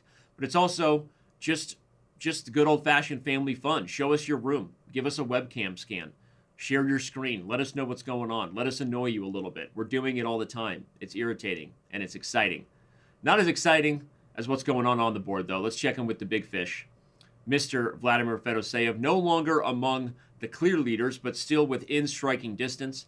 It's going to be our last round where we really try to check in with a lot of streamers here and focus on the fact that you can go to the chess category on Twitch and give people a follow. So we'll do that here as we start things off. Speaking of which, Blitz stream has been taken over by Maxime Vachier-Lagrave. Maxime still within striking distance to qualify, offering insightful commentary. It actually has been. He's been highlighting, drawing arrows. I just saw him give a finger shake, kind of a Beyonce, kind of one before you guys joined the camera. It was pretty cool. He's like, oh no, you didn't. He gave a no, oh, you know you didn't finger wag. Look at that sun going down though. Beautiful stuff there, and wherever Maxime is.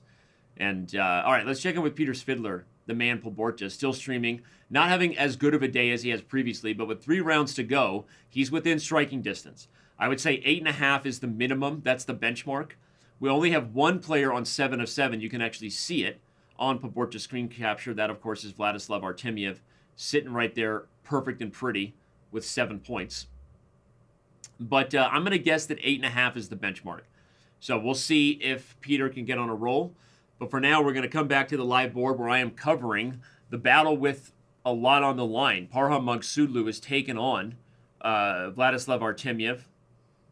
He's up on the clock and up on the board. So Parham off to a good start here. Looks like he's up a clean pawn, right? He won the b5 pawn, and unless this bishop is somehow problematic, you could play for b3 and bishop, the t. Got that throat coat T going for all the talking. B3 and bishop to C3 is certainly an idea. Knight C3 also defends the rook. But the reason I didn't like that is because the bishop is still trapped. Right? Knight C3 defends the rook, but the bishop can't move anywhere yet. So I didn't like that as much, but okay. White is up a pawn right now. Knight D7. Whoa. Threatening B6. Kind of tricky. Knight d5 clears the way. The bishop can finally get out. I wonder how much compensation Artemiev really has here. Again, Sib Elephant is Vladislav Artemiev. He is the only person still perfect right now in today's Grand Prix. Bishop goes back to h5, I would expect. I mean, unless bishop e6 is a different kind of tempo he's into. Okay, so he is into bishop e6. And it makes sense. I guess the main reason is the knight has to be dealt with, right? And then you can go back to maybe a plan that takes advantage of this awkwardness over here. How do you do it? How do you take advantage of that awkward bishop?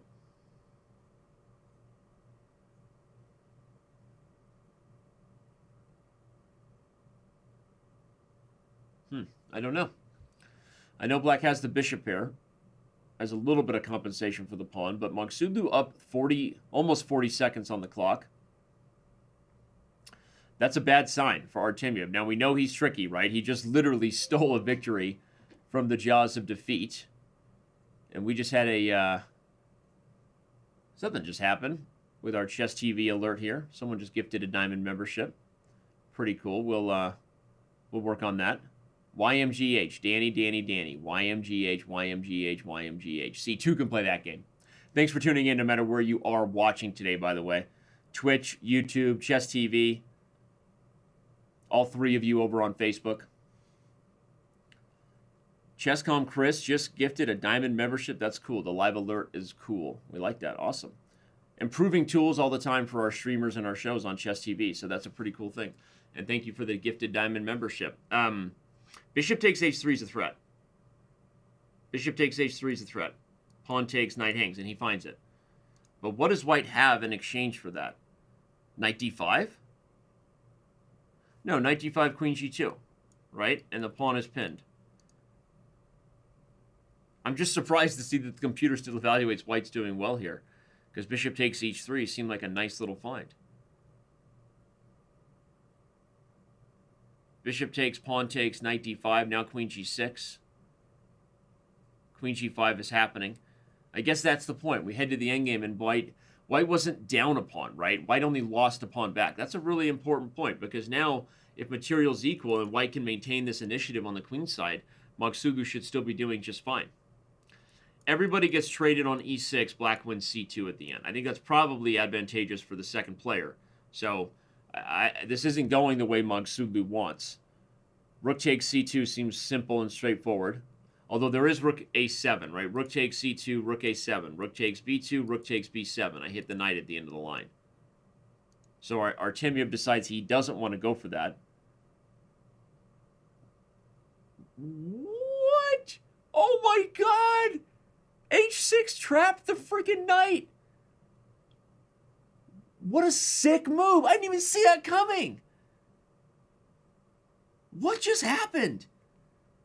Artemiev, in this position, instead of taking, he played h6 and nobody got the memo. I thought he was just preparing the king out. And it traps the knight. Holy crap. Oh my god, Artemiev, he's just so sneaky. He's going to win this game. I know that white has a whole lot of pawns for the piece, but what a sneaky idea.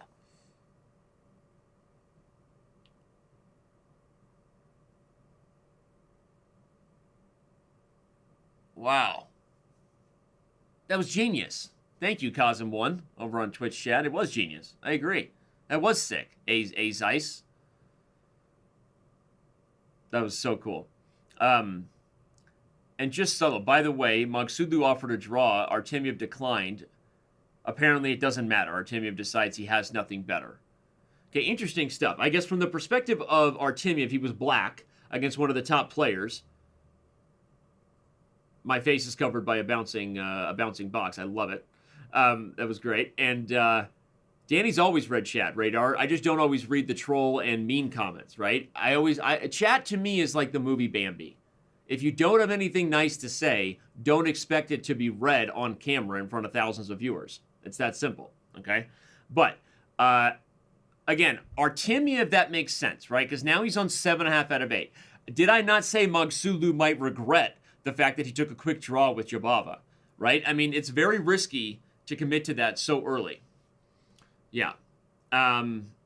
Crazy stuff. All right, but there's still other big games going, including Danya Naroditsky, who's down to the final seconds here. Is he better? Is he winning? He has to settle on a draw. Unfortunately for Danya, that's probably going to mean he doesn't have anything left to qualify. Maxime Vachier-Lagrave took down Yuri Kuzubov for the record. So maintaining pace, you see Leon Bies is now on 7 out of 8, among those with the potential to qualify for the knockout. That's a list that's going to be what a dogfight in the end. Look at that. We've got Artemiev, Magsuglu, Grishuk, Grigori, Jabava, Tabatabai, right? Who is Gun Plin? I got to figure who that is. Arabic Falcon is Salim Saleh. Leon B. Sergey Karyakin gets the dub. Sergey maintains pace. I'm going to give him a follow, given that I almost never follow his games, because he almost is consistently employing the Swiss gambit, right? Starts out badly and then plays well. Boris Grachev is Gun Plin. Okay, cool. Doing well, T300, doing well. Anyway, this is a lot of fun. Thanks for tuning in. We still have a pretty decent day ahead. About 5,500 of you with us across the different platforms. Thanks for being here. All right, other games still going here in round 8. We see the standings have been updated with what most likely will matter. But what are some other players who could still get in the mix? Liam Lee, that's former World Blitz champion Kwong Liam Lee. I think it's great. Kwong Liam is trying to work it. Not really a possible. Where's the Zugzwang, right? That's the problem. If you could get the king and pawn ending, would you even be winning? I don't even think you would be. Yeah, the king and... Oh, bishop takes g6. No, it doesn't work. Yeah, there's nothing here. Nothing here but a bunch of tickle. Nothing but a bunch of tickle here. And indeed, they eventually agree to a draw as the repetition of moves could not be repeated. But we are moving into round 9. You see it. The drama is real. Only one person among the one person leading clearly. That's Vladislav Artemiev with 7.5 out of 8. And then a massive list of super grandmasters with 7 points. We've been following Maxime Vachier-Lagrave. We'll bring up his stream again right now. And we see that the baby sun is setting. The baby sun who's been like a guardian angel over Maxime's day today. Was once high in the clouds. Baby sun is going down. It's night-night time. It's night-night time. And we'll see if Maxime can put this one to bed and get himself in the knockout, huh? He's got to get a W here. I think you have to be in a strong position going in the last round. There's just too many strong players for that to be acceptable. So we'll keep an eye on this particular game. As we said, it's Boris Grachev, username Goonplin, versus Leon Beast.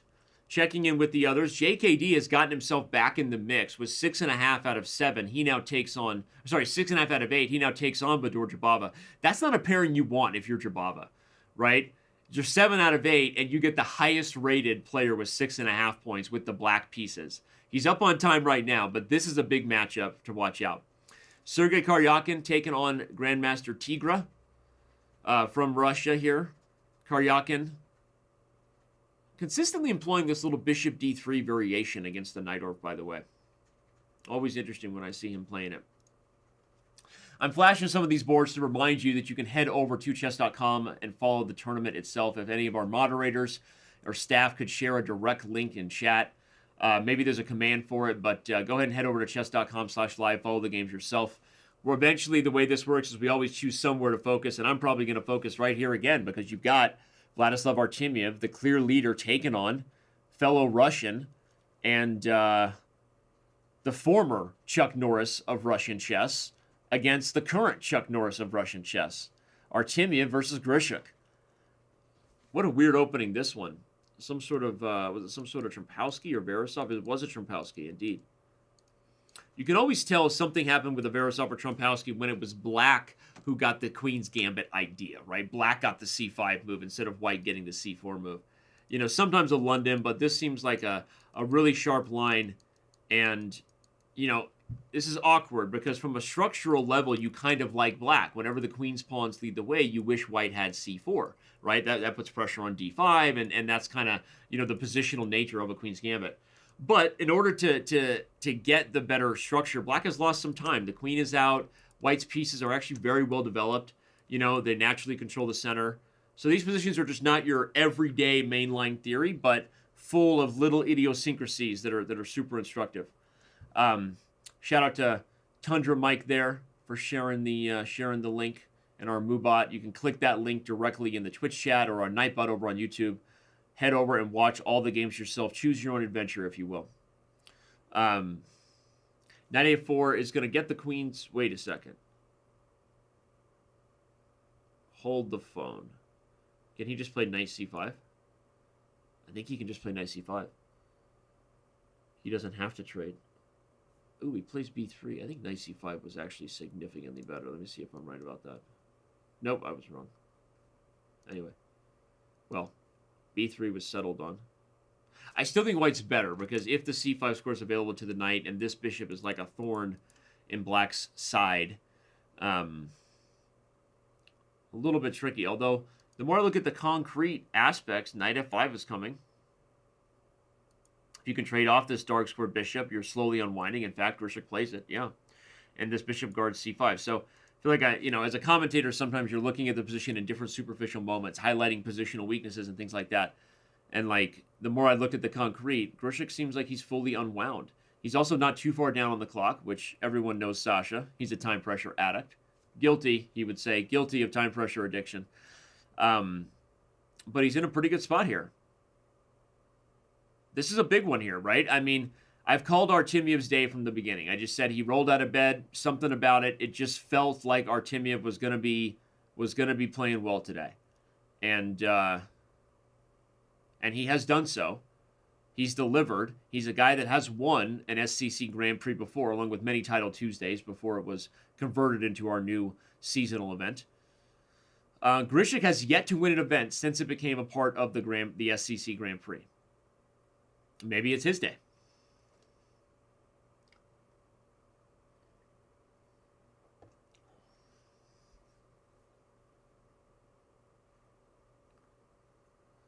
Knight to c5. The knight establishes itself on the outpost square.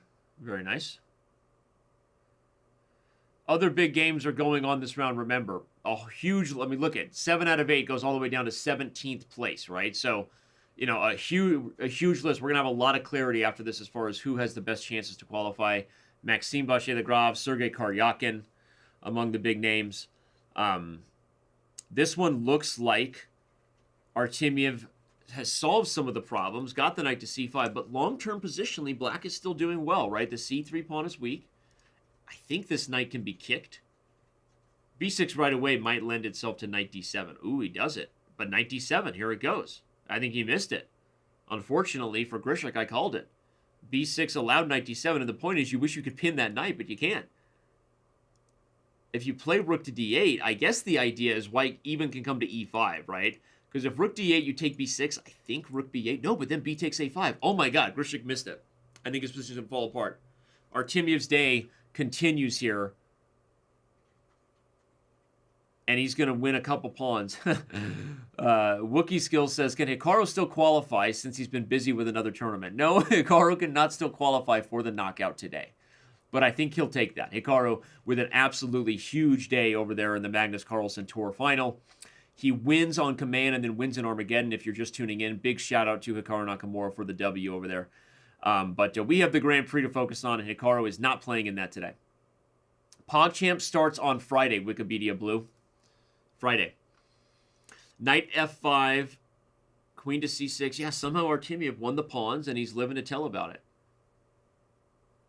Queen to c5 even. He's fine. Crazy. Crazy stuff. Grishik in huge trouble and down on the clock with it. Big results coming in, by the way. Tigra beats Sergei Karyakin, eliminating his chances to qualify. Leon Beast loses to Boris Grachev.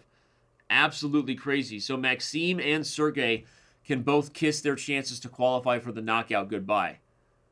Round 9 is revealing, as they say. Knight takes d6. We're going to get rook to b6, I assume, coming here. No, rook a3, because, well, both are met by knight c4, but the difference is here, knight c4, you have rook a4. You can keep the rook on the pawn.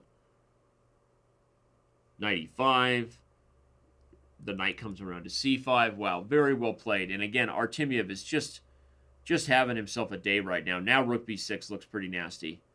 Rook b7 also works. You've got knight c5 coming. a7 threatens rook to b8. That's probably good enough. He's going to win a rook. No, he wins only the exchange. The king gets out. This is kind of funny. White should still be winning, but that was not the best approach. I mean, whoa! He's missing king g3! Oh my god! He blundered mate! Oh my god! Wait, no, he let him out! He let him out. Knight c3 was mate! Oh my god! He blundered mate, but he let him out. Holy crap. Artemiev is getting so lucky here. Artemiev's getting so lucky. I called it when I said the black king came out. I said that was not the ideal way Artemiev won it, and it ultimately should have lost him the game. But he's going to go on to win. He gets a queen with check. Oh my god. if that doesn't prove it's his day, nothing will. But back here, everybody, it was mate, knight c3. It guards e2, and there's no way to stop rook d1. I called it back here when I said that, like, this exchange sack was not ideal because letting the king out, this isn't going to be easy. And sure enough, he walks the king all the way up into a mating net. f3, loses the game in one move. King to g3, there's no way to stop mate. King f1, and Grishuk misses mate in 2 with knight to c3. And there's no way to... Oh my god.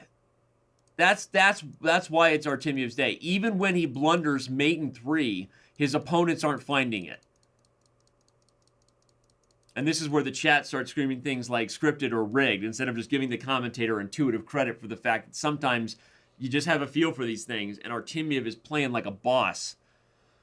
Oh my god, let's just hope he doesn't rickroll us off when we get him on the interview if he wins, right? He's got a little bit of the rickroll in him. We'll get a picture of Artemiev and rickroll up later if we do end up having him on camera as proof. Oh my god, that was crazy. That was absolutely crazy right there. I cannot believe that Grishuk did not win that game. What's up, Big Dog 2008? Saying hey in the Chess TV chat. Danny called it. Thank you, Diamond member Loningen. Thank you. Yeah, we'll get a couple profile pics here. There we go. Yeah, if that doesn't look like Artemiev when we get him on camera, I don't know what does. That's what I'm talking about. You know, that's what I'm talking about. Never gonna give you up. Never gonna let you down. Oh, man. Artemiev, the Siberian elephant, bringing it today. Absolutely just had no business winning that game, okay? Oh, my God. Crazy stuff. Okay. Well, where does that put us in terms of the standings? Artemiev is probably guaranteed a qualifying. Okay, well, he is now. He takes a quick draw, and this is one that I will not frown upon, as I did with Parham Magsulu and Jabava earlier, because at this point he's clinching himself a spot in the knockout. Now, Van der Rijn isn't necessarily with that draw. He has 8.5 out of 10 now. Whoa, look at that. Tigra and Grachev have also taken draws. Oparin and Grigori and Parham Magsulu have taken draws. We have a ton of quick results here. A lot of these guys play in the tiebreaker battle. They're saying, look, pretty sure 8.5 out of 10 is going to get me in. That's going to leave us focused on Andrew Tang, the Penguin GM, taking on Peter Svidler. How did Svidler get back in this? Never turn your back on Peter Svidler, I always say. Or I do now. Let's bring him up. Our man, the streamer with a plan, Polborta. Back when he was 5.5 out of 7, I said he had to win out in order to qualify. And he might be on the verge of doing so. If he gets the W here versus Andrew Tang, which, I gotta be honest, he's the heavy favorite, right? I mean, he's already up almost a minute on the clock. Andrew is a blitz specialist, and we know that about Andrew, but he's not in the class of Peter Svidler, and that's not even Andrew would deny that.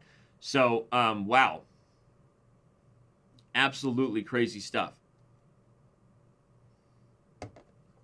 I don't know that a victory guarantees Svidler a spot, by the way, because 8.5 out of 10 is only going to tie a whole lot of players who already sit at that spot, and tiebreakers, the Sonnenborn Burger tiebreaker, Sonnenborn Burger, say it 5 times fast, is the one that will ultimately decide who plays in the knockout. So we'll keep an eye on Peter Svidler.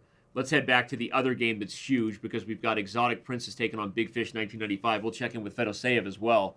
This is also a game between two very strong grandmasters to ultimately decide probably a knockout spot. Fedoseev on the black side against Bador Jabava. So far, a pretty straightforward, frankly, kind of just simple game.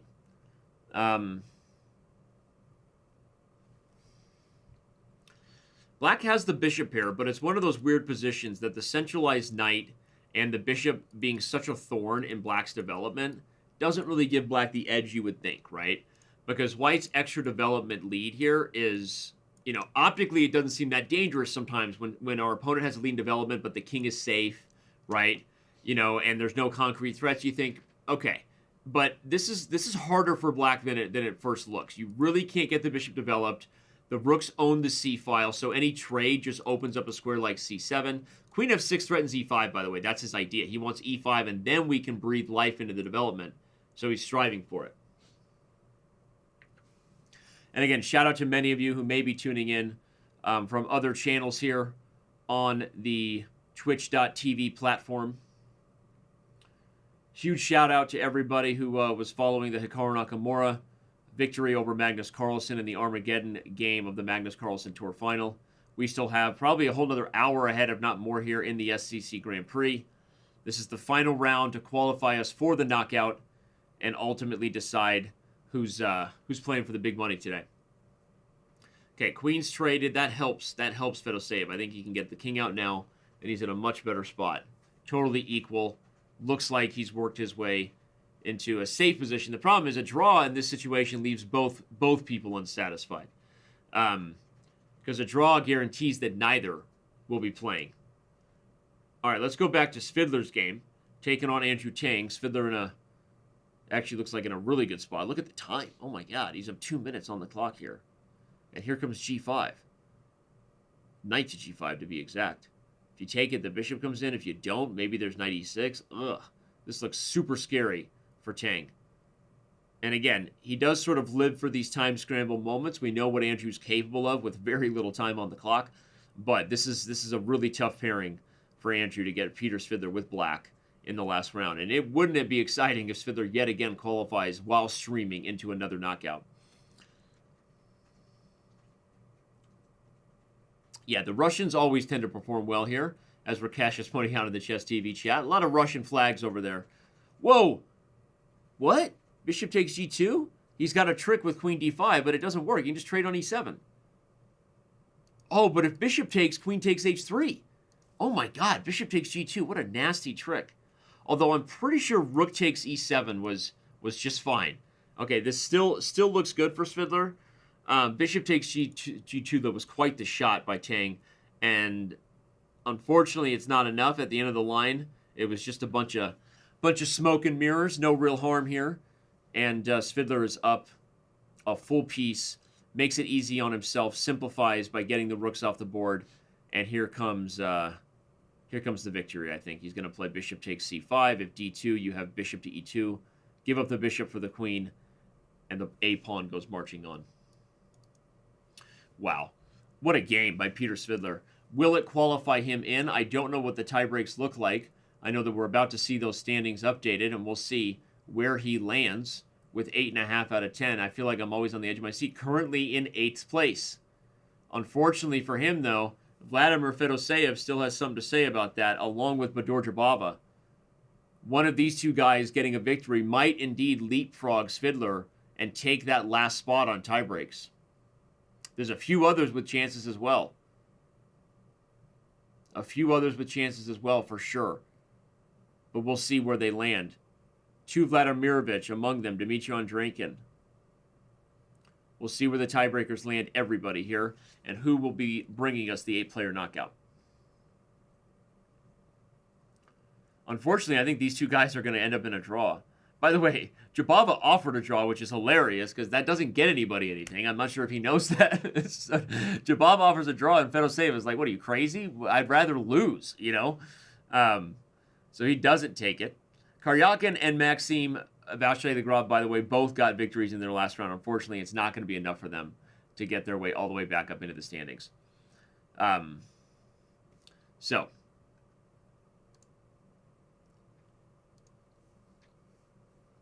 all right, the rook ending is commencing. And shout out there to a gifted membership. Not really sure where that's coming from. A whole lot of them, actually. Actually, looks like it's on repeat. We might need to kill it. Some sort of bug happening here.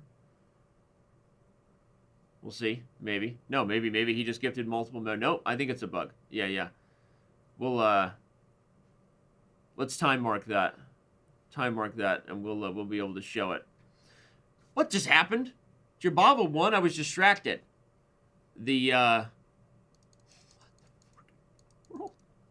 Okay. Liam Lee still has a chance to qualify. Jabava leapfrogs and pushes pushes Peter Svidler out of the knockout. Oh my god. But what happened here? The rook ending was fine. Yet somehow, Jababa makes progress and eventually wins with the outside b-pawn. Wow, what an impressive victory, actually. He wins on time, ultimately, as far as why the W happened, but just the fact that he reached this position is already super impressive. I don't even know what to say about that. We've got one more 7.5 out of 9 battle that could lead to a final shakeup. That's how they look right now. And with this draw, it is how they will look right now, because neither of these two players will make it into the knockout. A draw leaves everyone unhappy.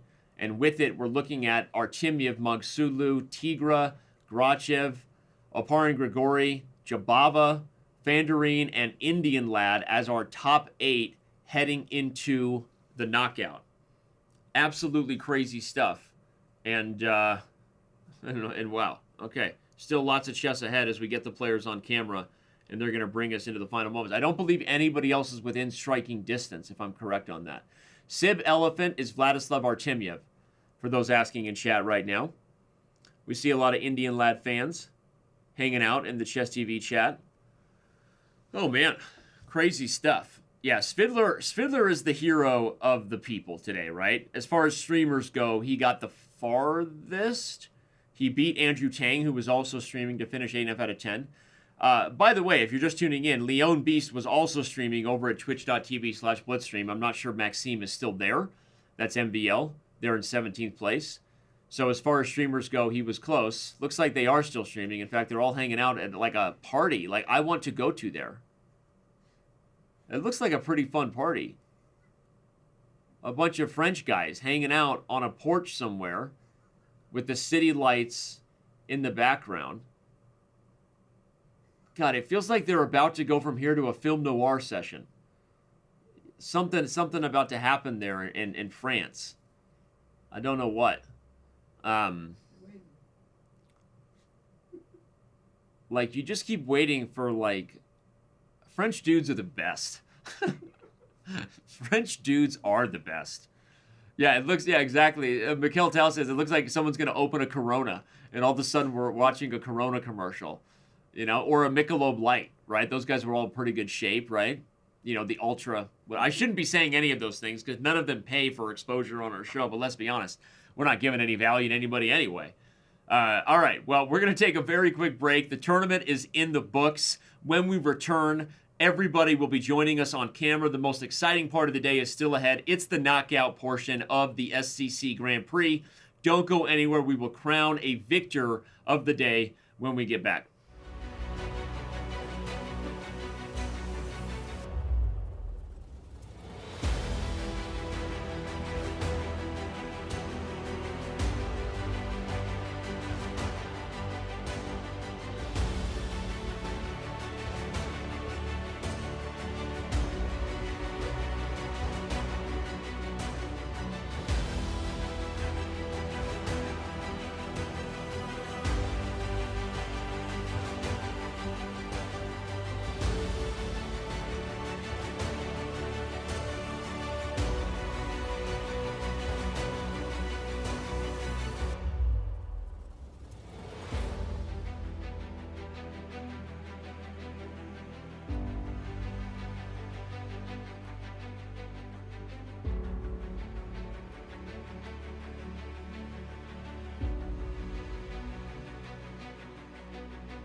And we are back, getting set for the knockout portion in today's Speed Chess Grand Prix, but we're also getting set for Pog Champs. Everyone's talking about it. We're getting pumped.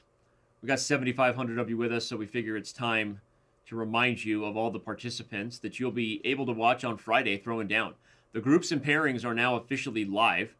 The official guide to Pog Champs has all the info, but I don't really know who people should be most excited to see. We've got a very interesting crew this time, a little different than the first group of variety streamers. We've got all over the map. I think overall it's a slightly less experienced level of chess, but that means it's going to be even more fun and less predictable, I think, in some ways. But we've also seen some people streaming just about every day to really invest in their opportunity to win it. We know that Hafu has been streaming every day, practicing chess. Among them, Wagamama, Nicholas over there, Wagamama TV. I had a lesson with him, and he's been streaming chess every day since then.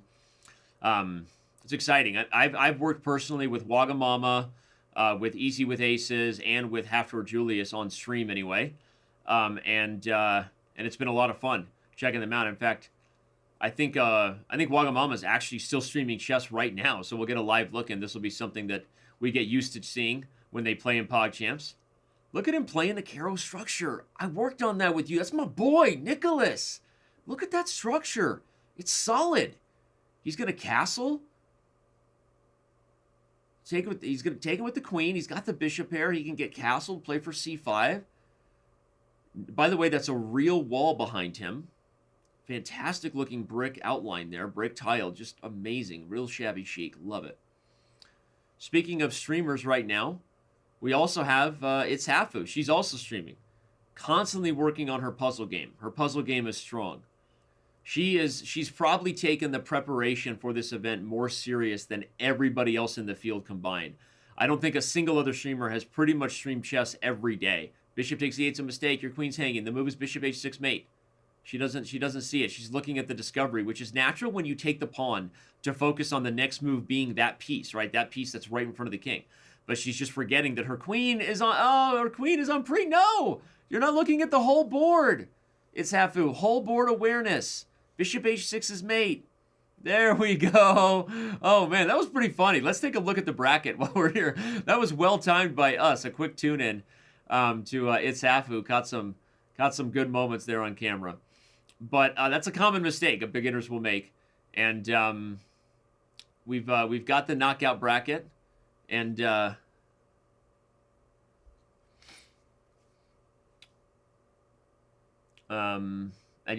who are your thoughts as far as who's going to win? I mean, Vladislav Artemiev has been the favorite from start to finish today. And yeah.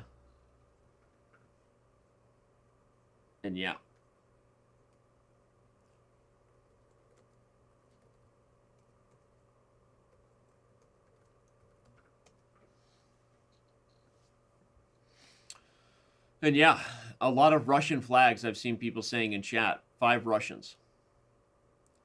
Artemiev and Grigory Oparin are the only 2 that have won events previously, I believe, as far as the... No, Magsulu. Magsulu has also taken home a victory in the SCC Grand Prix since the Title Tuesday became part of this overall seasonal story, right? Where we have 20 events qualifying 4 players for the main Speed Chess Championship with $100,000 in prizes.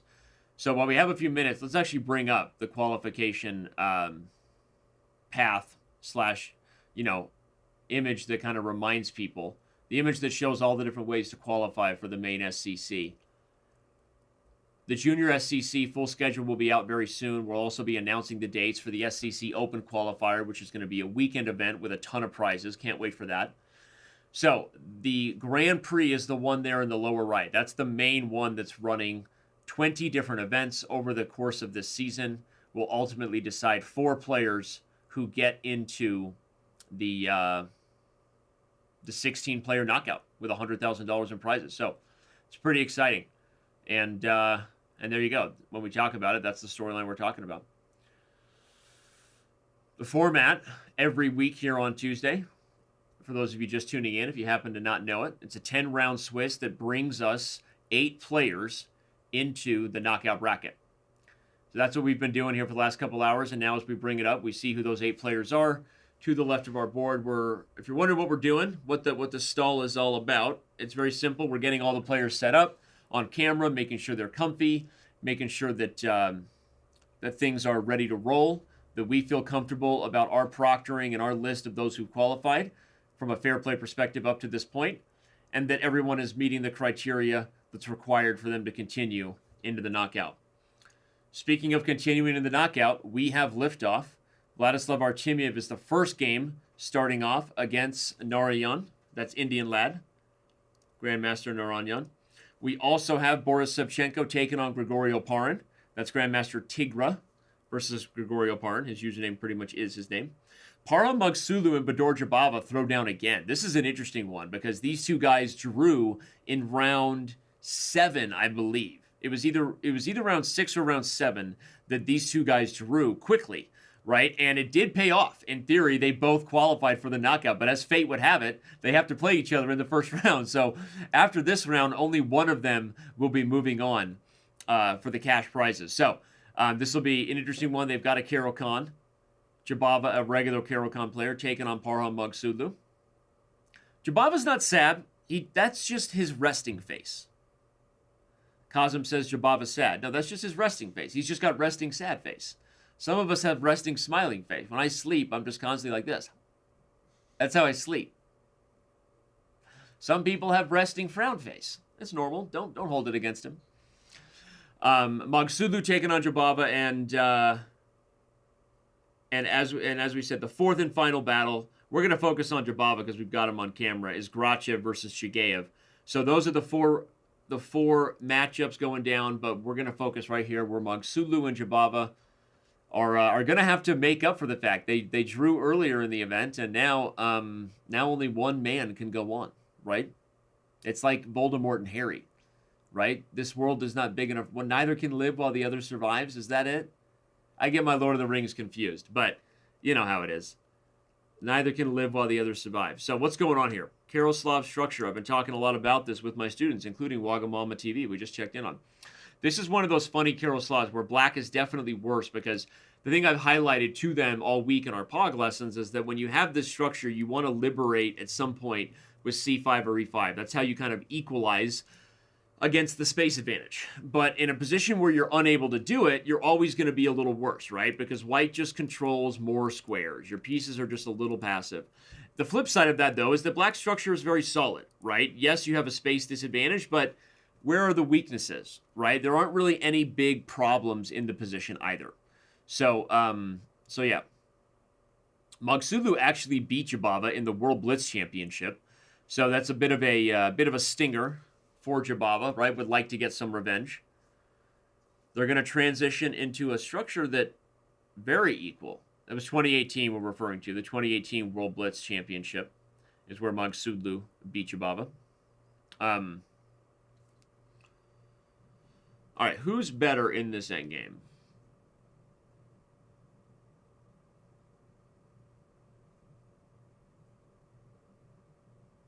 Nobody. It's equal. So the computer says. It's a trick question. But if I had to choose, I would say white is still better. F7 and G4 are weaker, and because they are separated by this E pawn, right, the en passant problem keeps them far apart.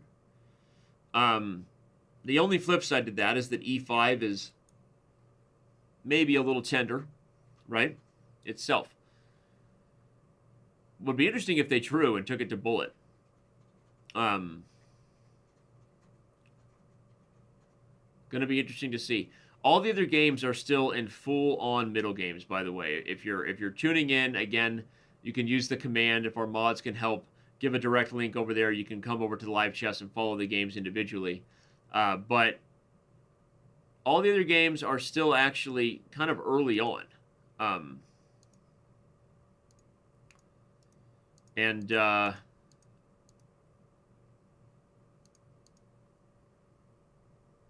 And so this one is giving us, I guess, the most interesting, at least the furthest along moment. Again, Artemiev is taken on Grandmaster Narayan. Savchenko is taken on Grigorio Parin, and Grachev is taken on Shigeev. Magsulu has found a way to maybe make this a little bit tricky. He is threatening to make a run over here to the king side. But I like this constant idea by Jabava to threaten rook h5. Makes it really irritating for Magsulu. Look at the clock, by the way. Jabava up a lot, right?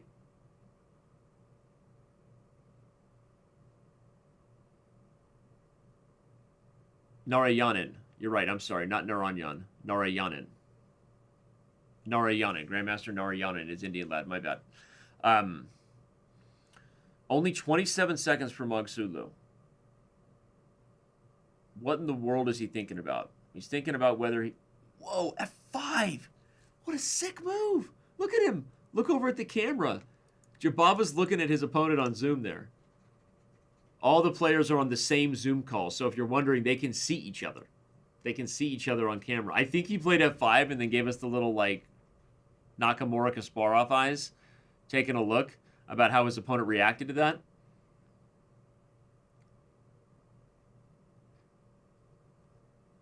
We already have a draw between Grachev and Savchenko. Grachev and Shigeev. My bad. Is he threatening a mate? Rook h5 threatens mate on g5, by the way. So does rook g7. They both threaten bishop g5 mate. Now, Magsulu's not going to miss that. He's going to back up the king and run. But pretty interesting, tricky position. All right, I don't want to leave this because it's about to be crazy. But again, the game between Artemiev and Narayanan is also getting close. Bishop to c5. He wants the rook ending. Not sure who's better in the rook ending. It might just getting close to a draw. Grigori defeats Savchenko. We have our first player who will move on to the semifinals. Oparin Grigori has defeated Boris Savchenko. Wow, b5. What's going on? Doesn't that allow a capture 1? And if you take with this pawn, maybe there's a5? I don't know. Past a pawn? Not sure why the computer doesn't like b5. And I don't think Jabava is either. He's got a minute advantage on the clock, so he's using it wisely. Good time management leads to more time when it matters most, right?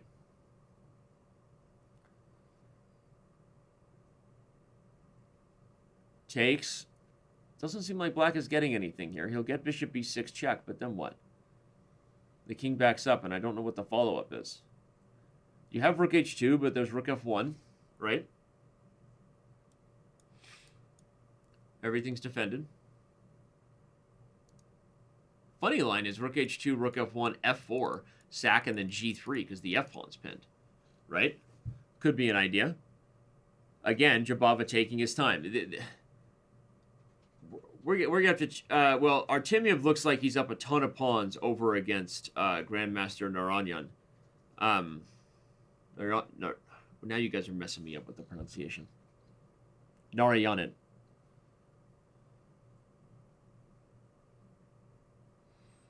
Rook d7. Jabava trying to work it. Rook d5 was a move there. Oh, but the bishop was hanging, so he couldn't. Yeah, but he's still threatening rook d5. So Magsulu tries to stop it. Wait. Rook just... You have to watch out. The rook is going to try to trap the bishop. He's threatening things like bishop to c5, bishop d6 in some positions. Whoa, bishop takes e5 check. He missed it. Jabava sees it. Bishop takes e5 check, and he wins the exchange. And he's going to go on to win the game. Bishop takes e5 check. Magsulu finally blundered. And again, that's the lesson of being under time pressure, right? I mean, Magsulu had played well, but with no time on the clock for too long. And it's just a matter of time before bad things happen, right? And indeed, bad things have happened with Magsulu losing on time. As we said, Artemiev takes down Narayanan, and he will move on. So we have Artemiev defeating Narayanan. We have Oparin Grigori defeating Savchenko. We have Magsulu going down to Jabava, which means we will have one matchup in a bullet tiebreaker, and that is Boris Grachev versus Maxime Shigeev. I am losing it. I am losing it. I need some water. Bullet incoming. Wow.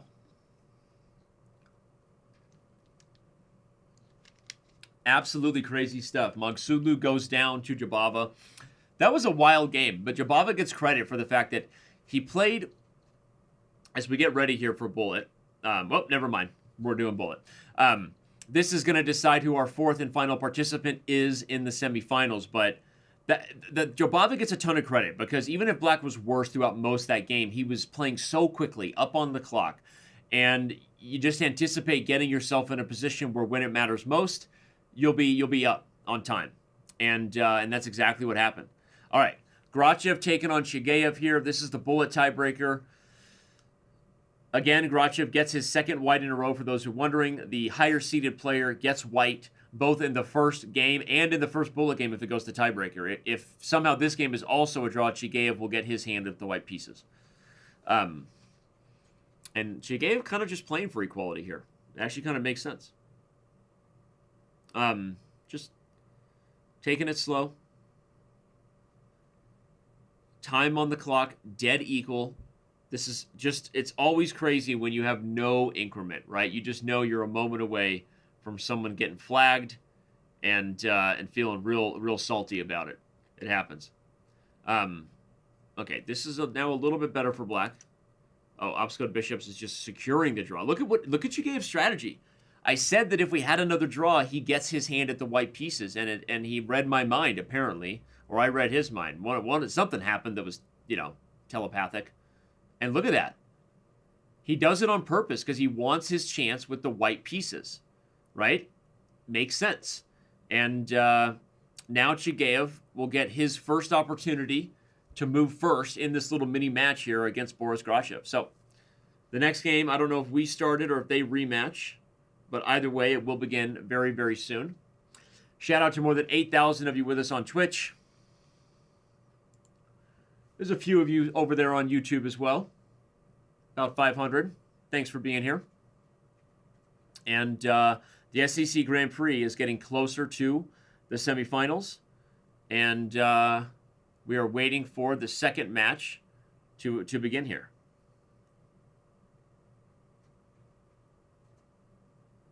Yeah, Jobovic gets revenge, GM Ghana 29 says in the Chess TV chat. Well, they drew. They didn't really get revenge. They drew, in the first portion. Unless you're talking about, they're talking about the World Blitz Championship. Yeah, Jobovic gets revenge from losing at the World Blitz Championship. So yeah, he eliminates Parham Magsudlu and awaits the semifinal. Yeah, Shigeev is in his third straight knockout this week, by the way. So shout out to the consistent performances from Maxime Shigeev. All right. Knight d5, king b1, d4. Wow. Crazy line. Shigeev hoping to get the W now that he had chances to move first, but this is a really weird position. Crazy tactics. We got to be careful here. h4, h5. He wants to sack and go to mate town. Grachev taking a think. He defends the bishop, which threatens knight takes e5 or knight b4. What a weird thing for Shigeev to just allow that. Crazy. He just walks into the face of danger. Black is going to try to get the queens off the board where he can have the bishop pair in the endgame. Makes sense. Much less likely to get checkmated when there aren't queens on the board. If we have another draw, this would be hilarious. But at this point, I'm not anticipating it. I actually think Grachev is the one with slightly better chances. Just because these pawns are so bad and this bishop is ugly to go with it. The g-file becomes the battleground. Black is going to own it. And we'll see if it can lead to anything. There's f5 coming. Not f5, c4, the brother to f5 on the other side. Forces rook h3, but what does Black have other than a few seconds on the clock? Maybe nothing at this point. Whoa. Rook g3, I think why bishop e7? You could have brought the king around. He's doing it the long way. Basically pre-moves from here on out. Grachev has won a pawn. Shigeev is in a tough spot. King c5 was maybe not best. Bishop c5 might have been a lot better. Wow. But he misses that. He's going to allow the king in, sacrificing d4 for a4. Objectively, I don't know that the endgame is a win, but Black should be able to win if he's up a couple seconds on the clock and better on the board. d4, here comes king c4. a3, a2, it's over. He's going to get a queen. Okay, he wins the bishop, but again, short of some sort of pre-move catastrophe, this should be a W. 3 seconds. All Grachev has to do is sack the queen for the pawn and pre-move it out, get another lady, and everyone's happy. He's just going to pre-move it to victory. Chagayev goes down on the clock. So despite making his third consecutive knockout, he gives us a bit of a, I don't know what that was. That was like a tastes bad, man. Feels bad, man. Tastes bad, man. But we have a semifinals coming up. Vladislav Artemiev, Oparin Grigori, Boris Grachev, and Georgia Baba will take it home. We'll see who takes today's SCC Grand Prix on August 18th. Don't go anywhere. The semifinals start in just a couple minutes.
And we are back here yet again. The SCC Grand Prix rolls on.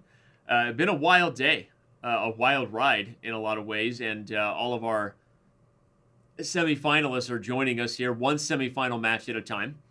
So when you make it this far, you get to finally take a breath. You get a two-game match, right? So it's not necessarily win or go home in a single game. Both players will be on camera, allows us to really get that speed chess feel that everybody loves when you get those heavyweight battles in the main SCC with a lot more cash money, homie, on the line. We get the speed chess emotes in Chess TV chat is something that happens apparently from Benny Vidivici over there on Chess TV, and we have our first semifinal matchup underway with Opar and Grigori taking on Vladislav Artemiev. Grigori with the white pieces, and we have a Catalan. I'm going to give a follow there. We've got a Catalan now, kind of a ready hybrid Catalan system. According to our ECO, it's a double fianchetto opening. But anyway, this position, super solid. Nothing super spicy to talk about yet. Black gets e5. Good counterbalance to white's bishop pair is the black center, right? So white has the bishop pair, but black has more space. And the stage is set, right? Game on, as they say. Artemiev has been the man all day. If you're just tuning in, he won the first 10-round Swiss system. Unfortunately, with the knockout, it only gives him a pat on the back and a chance for more. But there's still a lot ahead here, and exciting to see who's going to take home today's prize. So Queen D2. All right, interesting. Artemiev we've got on camera now. Sporting a fresh new haircut, by the way. Opar and Grigori, living in the States, attending Mizzou, if you didn't know. Flag behind him. I believe Christian Carilla runs the chess program there, if I'm not mistaken. That's the Count Live on Twitch, so shout out to Christian. Opar and Grigori, very strong grandmaster. And as far as their lifetime record, Artemiev actually leads 2-0 over Grigori.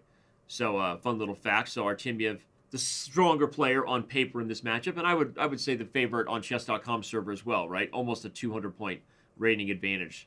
Artemiev, one of those rare beasts, right? One of those rare beasts who can maintain north of 3,100 in blitz. Okay. E4 now played. If captures, I assume knight takes is the move, because it gains a tempo on the queen and the bishop is under fire, right? So that's the problem for Grigori. You can move the knight, and I would expect that's what he does. If you move the knight, yeah, he does it, because the main thing is that the tension kind of favors white, right? If black ever takes here, the d-pawn is isolated. So knight e1 makes sense, but Artemiev strikes immediately with the alpha 0 h5, right? When in doubt, push your h and a pawn. Just do it. That's what alpha 0 taught us. Blue Jay Chess says that Artemiev moving kind of slow. He's not too down on the clock, right? A few seconds. Thank you to the MooBot there. Shout out to Christian Carilla, as we said, who's the chess coach and program leader over there at Mizzou. Believe he recruited Grigori Oparin to join their team. So a lot of very strong chess teams in the state of Missouri. Collegiate chess team, excuse me. Knight e5 played, increasing the pressure. So we talked about how the tension favors white, meaning if black ever took, the tension was better for white because black would have a weakness. But knight e5 is trying to force white's hand, right? So white parts ways with the bishop pair in order to get the c-file, but now black is no longer in a position where he's worried about white having the two bishops. Dark square bishop versus light square bishop, an opposite code bishop flavor. Yeah, just very close to equal, right? The computer says it. Super balanced position. The tension still kind of favors white if this trade happens, meaning all black would be doing is giving himself a weakness. But at some point with pieces coming off the board, don't be surprised if you see one side blink, right? When you've got this sort of staring contest between the two pawns, now there's tactics. Captures, opens up queen d8. Does it? Oh, he does it. He does it. No, he's got bishop f1 first. Queen d8, I guess rook e8 was fine. But he eventually decided to capture. What's he going to get out of it? Knight g2, knight f4. Heading for the c-file, apparently. The problem with knight g2 or moving the bishop is that h3 would have hung. So that makes sense. Knight to d5. Laughing in the face of bishop to c4 because of queen to c8, winning the rook. Okay, so queen comes to c4, keeping an eye on the undefended rook. Makes sense. b5. I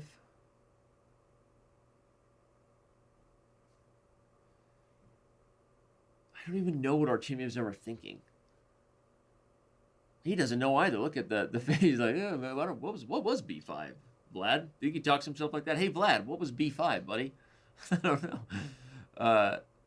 It does give a target, but I guess if he gets b4, the a2 pawn is weak, right? You've got the c3 square. But now if b4, bishop c4 was possible, right? Because the queen wasn't cut off from the rook. So instead he plays knight to c3 right away.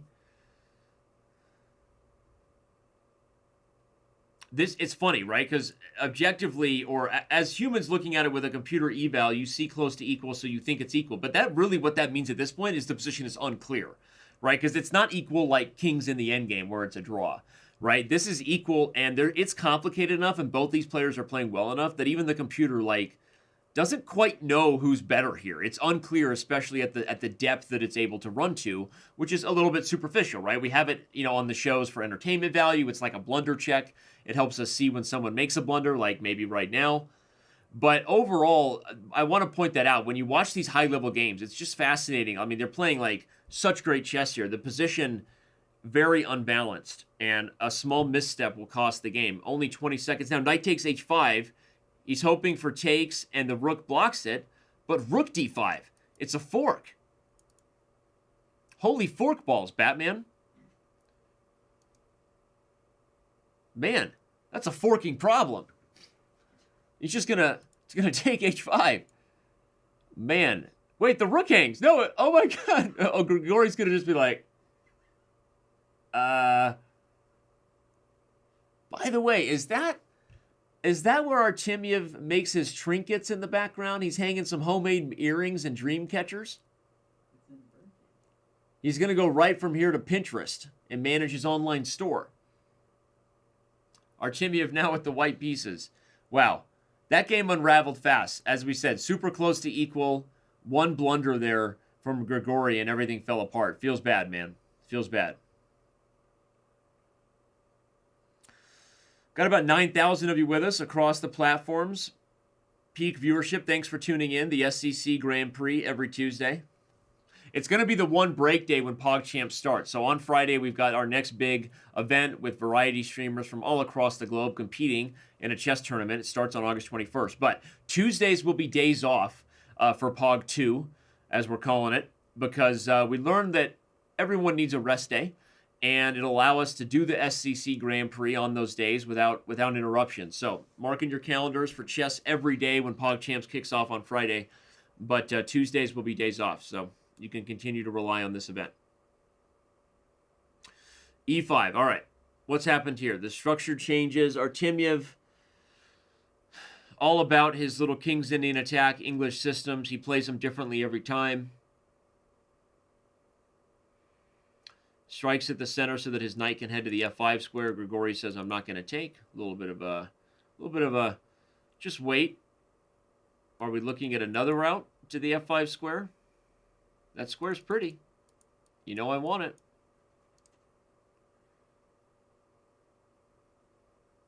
You can play other patient moves here, like high-class waiting moves, like a3. And what I mean by high-class is like, yeah, you're kind of just holding tight, but maybe you'll play b4 later on, maybe you won't, right?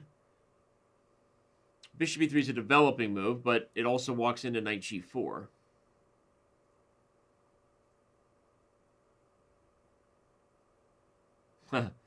Yeah, Pino724 Chess TV chat. We learned what the b5 move was for. You were right. You were right. We sure did. Okay, he eventually goes for my plan. Knight coming into f5. I like it. That's an interesting point. John Fingus in the chess chat, the Twitch chat, he says, is it fair to say Artemiev waits for his opponents to break? I don't think it's that simple, right? But I do believe that there's a mindset to the best blitz players of like, if unless you're about to make a blunder, then play quickly and maintain the balance of the position, because in the critical moments, if you're up on time, your opponents might be more likely to blunder, basically break, like you said. So it is definitely a struggle that players, as they evolve in their chess understanding, go through. Like, as you're focused on, always find the best move. There's the phrase we teach people: if you see a good move, look for a better one, right? You want that kind of critical thinking discipline. But at a certain point, you have to transition to the practical nature of the game and understand that there's a clock for a reason. And then you see the best blitz players, just not blundering a lot, right? Playing very quickly and waiting for their opponents to break in some ways. Yeah, so like we said, not that simple, but that's not totally off. Artemiev could offer a draw, cup end, but I don't think Grigori would take it. And it's kind of disrespectful. You don't, it's not the ethically correct decision to offer a draw in a match situation where a draw wins for you. You're basically offering for your opponent to resign, which is kind of disrespectful. So, no, that's not a thing. By the way, queen takes e2. Is that going to be met by something nasty? What is it? What is it? Is it queen g6? f7 pawn's pinned? What is it? Queen takes e2. What's it? What's it? What's the problem? There's crazy moves like rook e1, and you take here, and the king comes up, but there's no mate.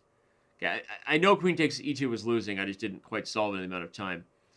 But all right, simple stuff. White building up on the battery to hit f7 and hit the b6 pawn. Rook to d8, e4. That's an awkward move. If black wants, he could take or take b2.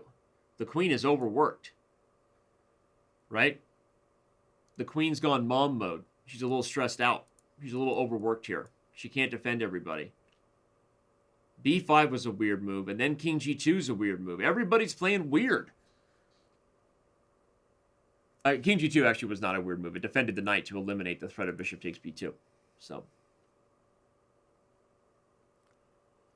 I think he could have taken and taken, Jolly Roger. But now white maintains the bishop on d5. It's funny, because the computers like black here. I think they prefer the bishop pair. That's kind of in the algorithm.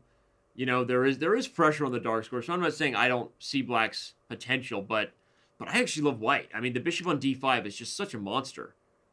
It's tying everyone down here. So I'm an Artemiev.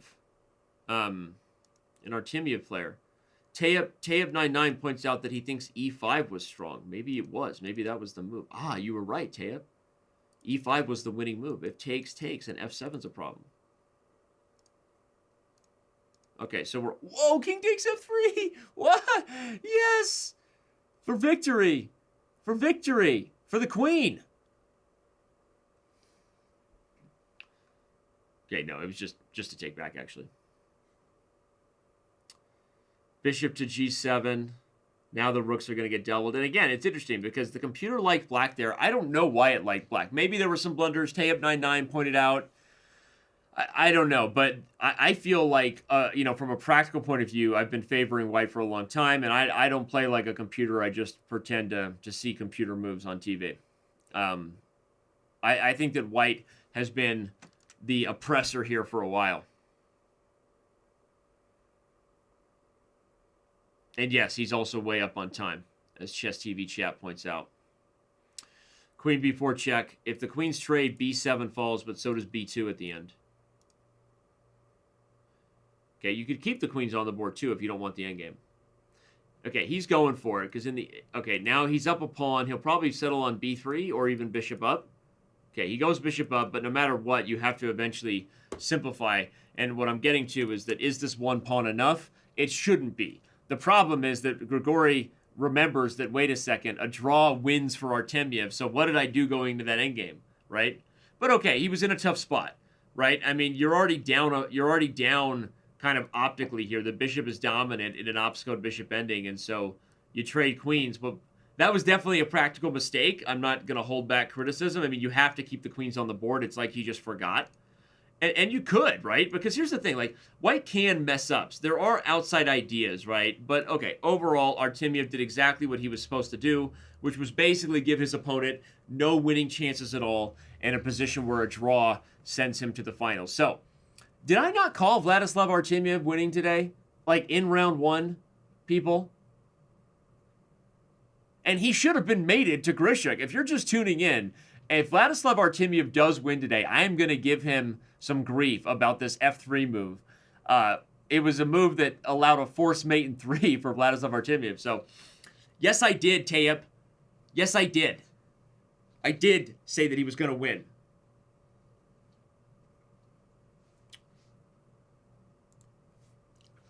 I just call it never play f3, as they say, right?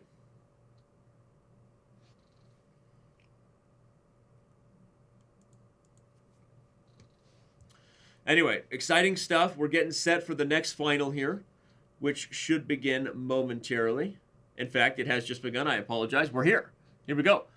Bajor Jabava versus Grachev with the colors reversed, actually. Grachev is actually white, so we'll flip a dooski here on the cameras. But what's funny is, from a chess perspective, you could actually believe that Jabava was white, because he actually played one of Jabava's favorite lines, which is this Veresov with this move knight c3. This is a Jabava kind of home recipe. He's played these systems a lot. And the thing about this line is it's a d4 pawn game with the knight blocking the c pawn, right? Now that you've gotten this position, you would love if you were white to just put the pawn on c4, but you can't. It's too late. So, I'm not exactly sure. Excuse me. Apparently, I'm yawning. I'm not exactly sure where the theory left, but this is not the sharpest stuff. Normally, when you go for these Veresovs, you're playing for queen d2 and castles long. That's kind of the whole idea. Is big center, go home, right? Big center, fall hard. You want to go for an attack in a Veresov, which is how Jabava would play it if he was white. But Grachev does not. Jabava has already equalized. We see both gentlemen on camera. And, yeah, Grachev playing Jabava against Jabava. Apparently, in their over-the-board chess career, though, Grachev actually leads Jabava 1-0. So that's interesting. He beat Jabava with white in the World Rapid Championships in December 2019. So not too long ago. Back when over-the-board chess was a thing. Right?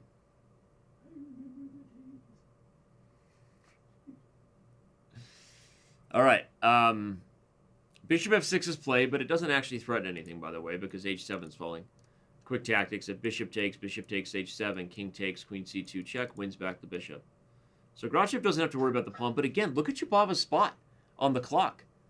This is how Jabava beat Magsudlu. If you're just tuning in, the quarterfinal matchup between Jabava and Magsudlu ultimately went Jabava's way because of the clock. The blunders that happened were because Magsudlu simply ran out of time.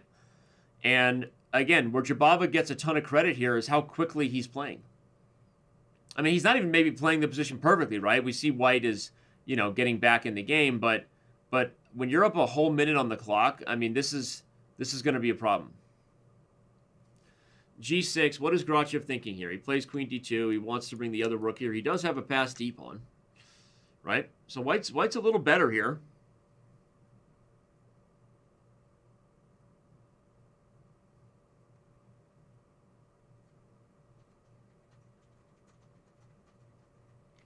Rook to d1, rook e8. All right, if the pieces are traded, I think that this favors Grachev. I think. Because I think it's going to make it more clear that he can try to put all his marbles behind the d-pawn. Okay, he plays king h1, nice prophylaxis. You don't want to worry about a bishop d4 check at some point or on the diagonal. But the point is here, I think you can play queen d5 and knight e4. Indeed, Grachev plays it. I like white. The only thing I don't like about Grachev right now, again, is on the clock. I think that white's a little better here.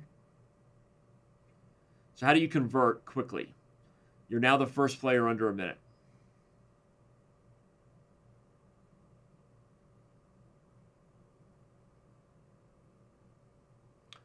Bishop takes b2.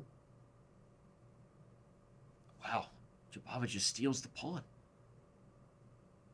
How nasty. That actually suddenly makes everything come together. The queen, the rook, all behind the c-pawn. Push him, baby. Push him, baby. So Jabava holding on.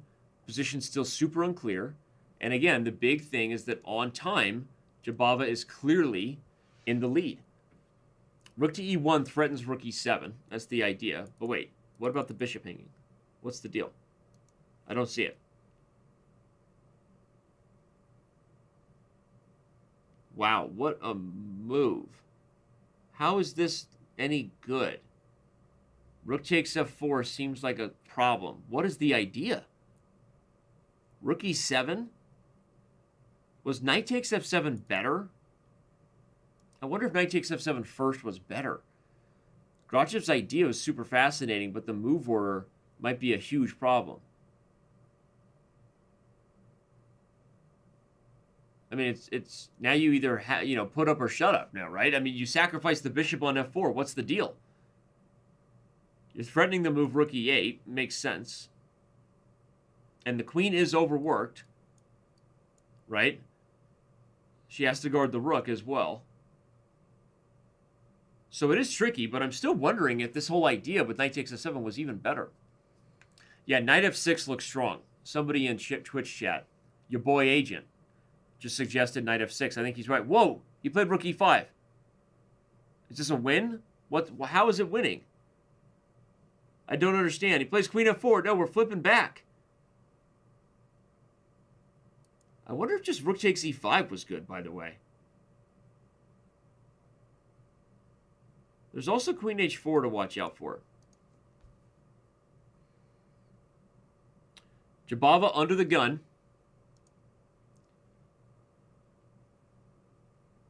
This is a super tough position because dealing with the threat of rook e8 is almost impossible. He does go for knight f6, but now d7. Queen c4 was also an option, by the way. Wow, what a move. Queen takes d7. He gives back the piece, but he's in an endgame with a passed c-pawn. What a combo. What a defensive combo by Jabava. He gives up the queen with the piece. Whoa! Grachev wants mate! Look at this move, knight f7. He was threatening knight h6 and rook over mate. Unfortunately, it's probably going to fail. Now the bishop guards g7. I mean, there has to be some move here. Simple, like knight g5. Hit the rook. Guard h7. No, he goes knight h2 check and bishop d4. Also seems okay. Now you probably have to back up to c8. Yeah, just to guard everything. If white wants, he could play rook takes d4 and king takes f2. He doesn't go for it. That might have been his best chance in the rook ending. Now I think the c-pawn is going to run.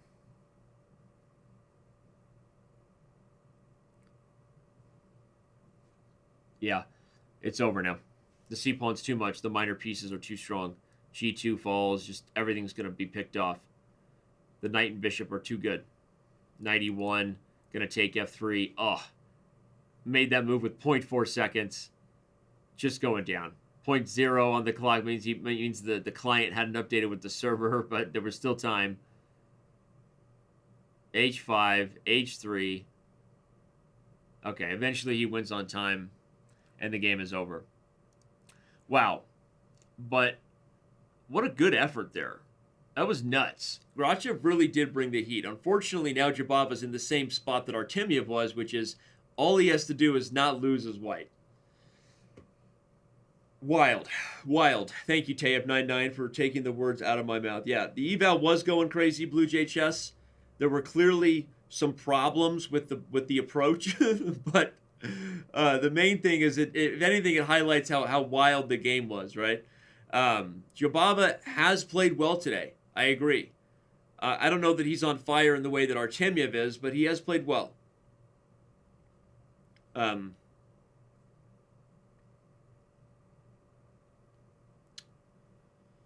All right, well, this is a weird position.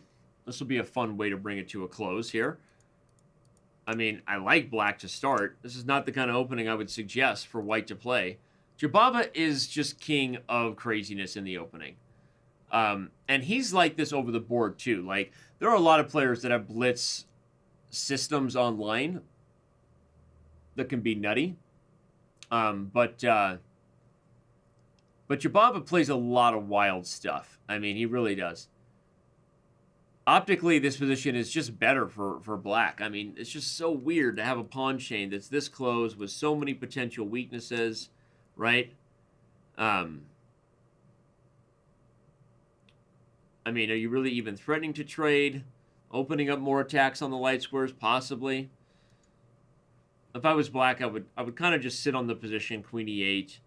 Prepare to move the knight. I can play c6 if I want. Yeah, indeed, he plays it. It's always nice when we guess ideas and moves. Knight d8 and c6 are part of the idea that would just solidify everything, and then your queen can focus over here. Okay, rook f6 makes sense. At some point, you want to maybe prepare h6 and g5 and be going for an attack. The only thing I'll say about Jabava's position is, despite the criticism I've given it and the fact that the computers also like black, I'll say that the computers only like black because of the space. Meaning the stockfish approach is just awarding black for having the much better structure. But it doesn't mean that it's a very clear or clean approach for a human grandmaster, right? Because you got to get targets. You got to get in on h2. You got to get some threats here. Because the space itself is one thing, but real threats is another. Although he's doing it, by the way. I mean, this is... I said all Jabava had to do was not lose his white. Can you say drama, chat? I think he's about to get crushed. I mean, you take... Here comes h4. Jabava's about to get blown off the board here. All right? And we know Joshua Chamberlain wants to strike again and say that Danny jinxed everything. But this is seriously the worst approach you could take as white when you're in a when all you need is a draw. This is so bad. Here comes, I mean, the queen's going to come out. h4 is coming. It's already +3, basically, according to the computer. Okay, you know what he's trying to do? Put on his Forrest Gump shoes, right? And trying to run. Okay, he's going to trade. It's his only hope. But this is still a serious problem, dude. Here comes g3. You're going to get mated. We're going to have a bullet tiebreaker, ladies and gentlemen. Buckle up. Get your popcorn. Get some water. Maybe grab your Nakamura fatheads, right? Hikaru's happy. Hikaru loves tiebreakers. Hikaru, you beat Magnus Carlsen today in Armageddon in the tiebreaker. How's it feel? Feels pretty good. Okay. Thanks, buddy. Water down. Water down.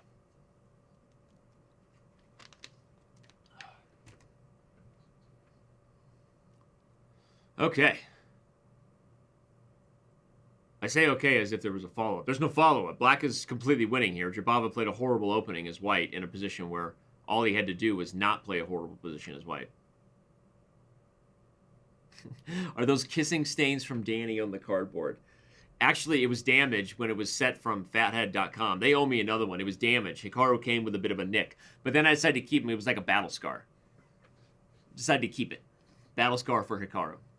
Anyway, by the way, Jabava's now down a piece. He sacrificed on c6 to get a check, but it doesn't do anything but bring more pieces into the game. Okay, queen h2, I guess, is a small problem for Grachev. He defends the rook, and now he can play bishop d7. Yeah, this is... Oh.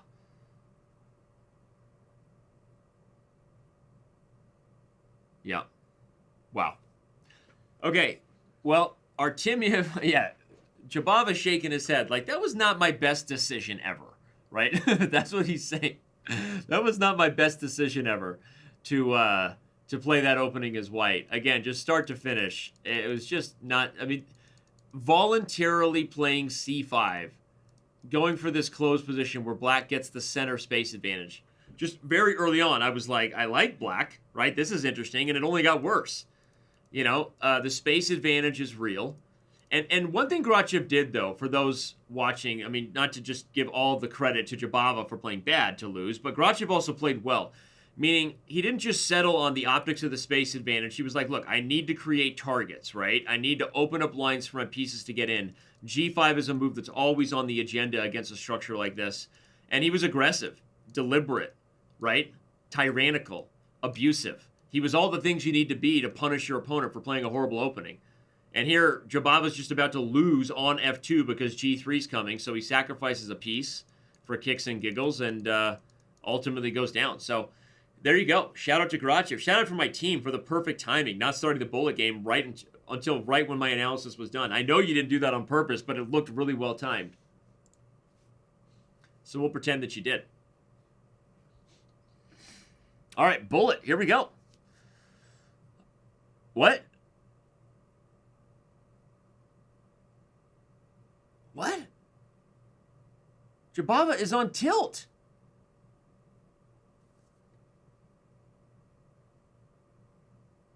What is he doing? No, there is no next game, VSim. This is it.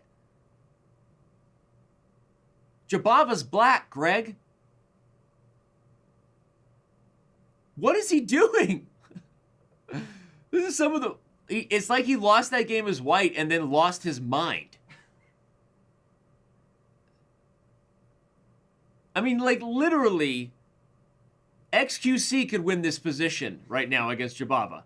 And XQC did just win it. And Jabava is about to turn off his webcam, probably in fine fashion, and just like, he completely lost his mind. Grachev, you see Grachev? Grachev kind of looks like Tommy Boy. Grachev looks like Tommy Boy, just like closed the sale of his life, and he doesn't even know how he did it. He's laughing. They're all laughing. We're all, oh my God, let's laugh it up. What in the world is going on here? What just happened? What just happened?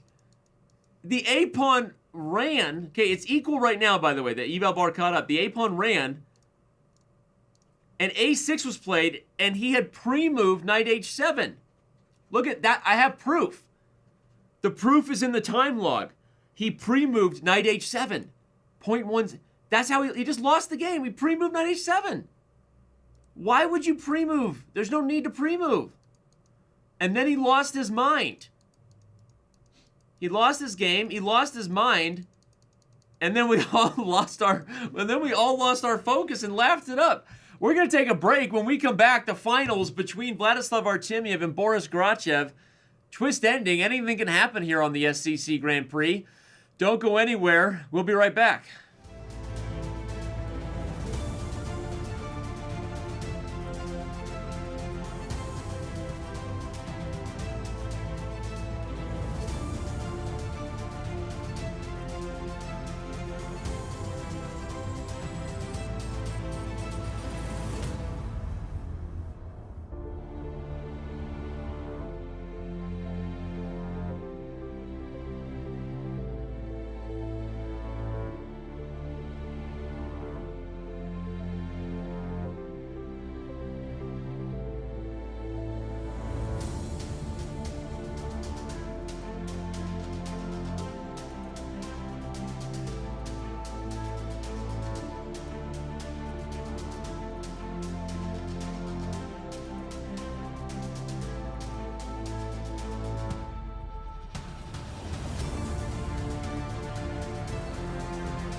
And we're back. Your boy Agent asked what happened. You just missed the funniest moment in Grand Prix history is what just happened. I'm sure somebody clipped it. Jabava lost his game when he was white, and all he needed was a draw to move on, and then lost his mind, pre-move blundered, and set us up for kind of a surprise final here with Grachev versus Artemiev. Not to take anything away from Grachev, but Jabava seemed like the stronger player. Won a great game as black, and then and then fell apart. So Dank wants to know when the SCC Invitational is. The main SCC will happen in November. That's the $100,000 16-player knockout. The Invitational will be an 8-player invite only. It'll be us inviting kind of our best of friends. No kidding. People that we feel maybe barely missed out. It'll be the last event that qualifies the last spot. So the SCC Invitational will be a weekend event that qualifies one spot.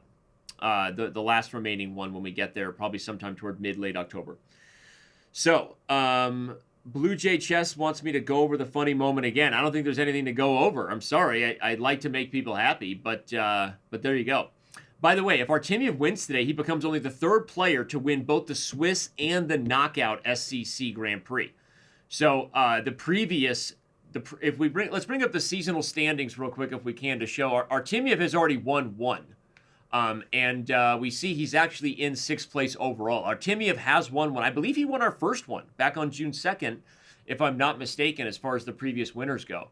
Indeed he did. And there it is right there. So Artemiev has won 1, but when he won that, he was not the person who also won the main event. So if Artemiev wins this, he joins Hikaru Nakamura and I believe Hike Martirosyan.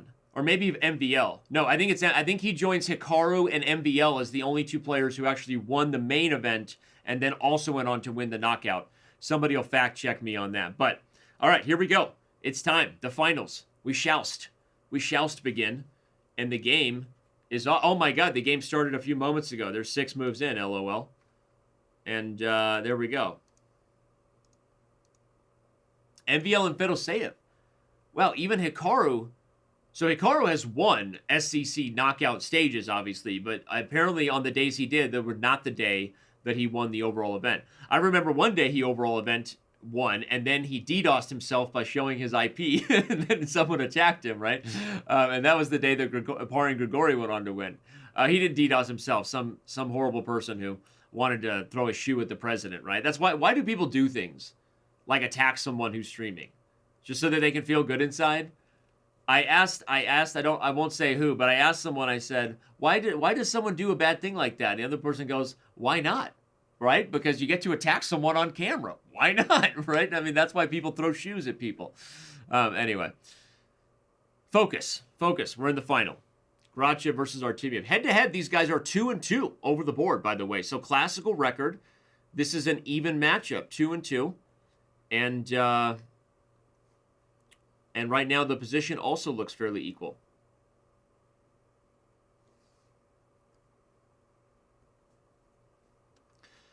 Still almost 8,000 of you with us for the finals. Appreciate you being here. Don't go anywhere. Let's see what happens. We'll have an interview with the victor regardless, and we'll probably get some crazy chess here in the final moments. All right, the rook lift is real. One of the things about this structure is normally what black has here is like a minority attack. You're playing for b5 and b4 because when you get there, you can take and make a weak pawn, right? But the position has become so focused on the king side, black has completely abandoned that idea and in favor for other things, right? I mean, f5 is an idea, e5 is an idea. If he wants the endgame, queen f4 is an idea. Black is definitely a little bit better. He goes for e5. Makes sense. Clock equal, though. Grachev still, I think, just kind of thrilled about the last knockout of Bador Jabava. Wow. Anyway. E5 played. Yeah, black is just doing well here. You have to. I think you have to take it. You can't allow e4. If e4 and f5 get rolling, that's a serious problem. This move is good because it threatens g6, so it prevents e4, right? Probably a trade, but the question is, can Artemiev play e4 after that anyway? The whole point is this, just using your imagination. If something like this and like this happens, just to show, it's a huge advantage for black, space-wise on the king side. And indeed, he goes for it. He takes and plays e4. So Artemiev likes this plan. The transition is going to allow all of these pieces to kind of justify their position, right? f5, f4. Everybody's primed for an attack over here. You can even bring the knight around to squares like g6 or f5. Man, Artemiev in a great spot. F4 basically necessary, right? You have to stop black from getting F4 and just crushing you with a pawn storm. But in the process, you're giving black a protected pass e-pawn. Yeah. Rook to G8. Is he going to go for G5? The Chuck Norris of Russian chess, Vladislav Artemiev, right? He never asked for permission, and he rarely asked for forgiveness. That's Vladislav Artemiev. Always looking super happy, too. Knight D8, he's coming to F7. Or E6, because F4 is a problem.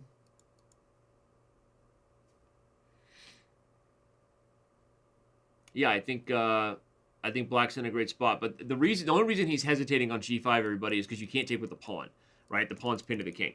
So if you could play G5 and just break open the pawn storm, it's rover, right? Red rover, send Grachev right over. But he doesn't need to be in a rush, right? He can patiently push this one out. And shout out to the Twitch chatter earlier, forget his username, John something, talking about Artemiev, just kind of slow jamming everything, waiting for his opponents to break consistently. What's up, Galatians522, saying hey in Chess TV chat. I see you. All right, black is really doing well here, and white doesn't have a lot of time to solve it. The thing is, if everything clears off the board, black still has good winning chances here because this passed e-pawn is so strong, right? And even if you play a4 and it's totally closed, this knight has a future on a square like c4. So not only are like the current circumstances tough for white because black holds all the cards, but even the long-term winning chances are very, very tricky. Now he's going to bring the rook back to e3, indeed. Queen b3. Look at her. She's getting surgical. Inch and worming her way in. Precise. Queen takes b2. Okay, you could have also played rook g6, maybe? Hit g2? No? Okay. Grachev is all in. Got to be all in. Doesn't he look like if Tommy Boy retired? That's who Grachev looks like. I don't know why I feel that way. You know, R.I.P., our boy, Chris Farley. But I'm talking about the Tommy Boy character. Kind of looks like he just retired at his dad's old cabin. Some wallpaper. Okay, this is winning. Knight f3 threatens. Look at this. Threatens queen h2 and rook g1. Both of them. Both of them, and you can't stop both. That's the point. Moves like queen f2 would have allowed takes, and then rook g1 mate. And if you don't stop the second rank, then queen h2 is a problem.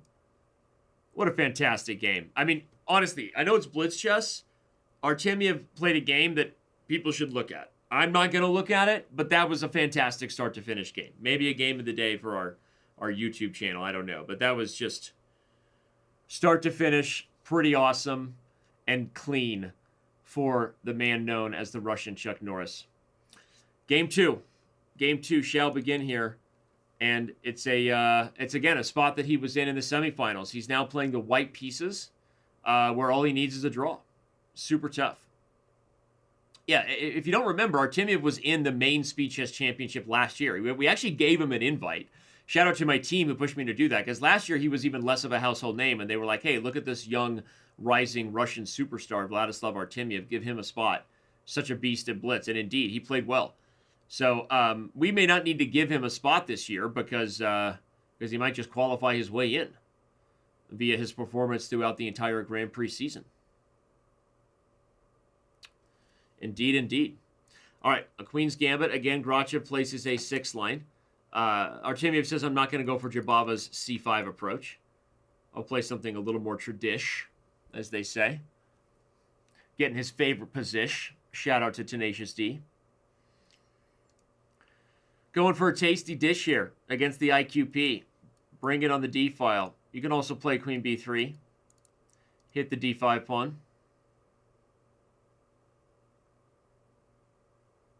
8 players will be directly invited. 8 spots are open for qualification in the main Speed Chess Championship.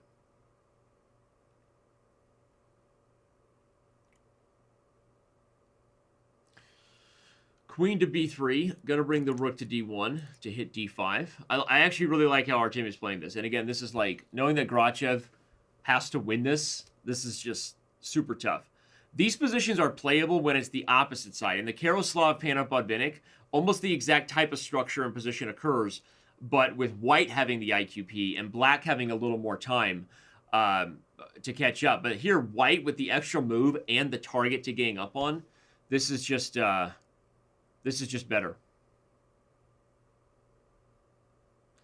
James Double, it's actually not. It's only the second time I'll have interviewed Artemiev. He only won one event so far this season. So I know it seems like the fourth time, but you know why you're saying that? Because one of the biggest events we held when the pandemic hit was sponsored by the Abu Dhabi Sports Council, which was an amazing event. It was the Abu Dhabi Super Blitz, and Artemiev won that event. So Artemiev won the Abu Dhabi Super Blitz, and then like only a month later won the SCC Grand Prix. So that's why your memory thinks that. Yeah, exactly. Whoa, knight takes b5 is a move that took advantage of the undefended c6 knight. Did Grachev just blunder this? He plays b5, knight takes b5, and the problem is you're not even winning the piece back. You're not even winning the piece outright because white wins it back with bishop to c7. It's a very common tactic. b5 is often a move that works because this move can be met by this intermezzo, right? It's an intermezzo trick. The problem is bishop to c7 was clearly miscalculated by Grachev, and now Artemiev is well, he's winning a pawn. He's up 1-0. He's likely going to win the event today. And it's crazy because, again, normally I'm jinxing it, saying that Fabiano looks primed to win. I've said that before, and then Fabi flamed out. Fabi flamed out in that day's event, despite playing really well. I've called it before when I said people are looking good, and then it turns out I jinxed them. But today was not to be that day. Today was not that day. I went full, what is it? Unsolved Mysteries. What is it? It was not that day. In a small town in Erie, Indiana. Today looked like a normal day, but it was not a normal day. It starts out like that. It seemed like any regular day. Lisa Smith started her day like she did every other day. Vladislav Artemiev rolled out of bed at 12 p.m. bright and early, started his day like any other day, all play in the title Tuesday. Little did he know he was in for a surprise.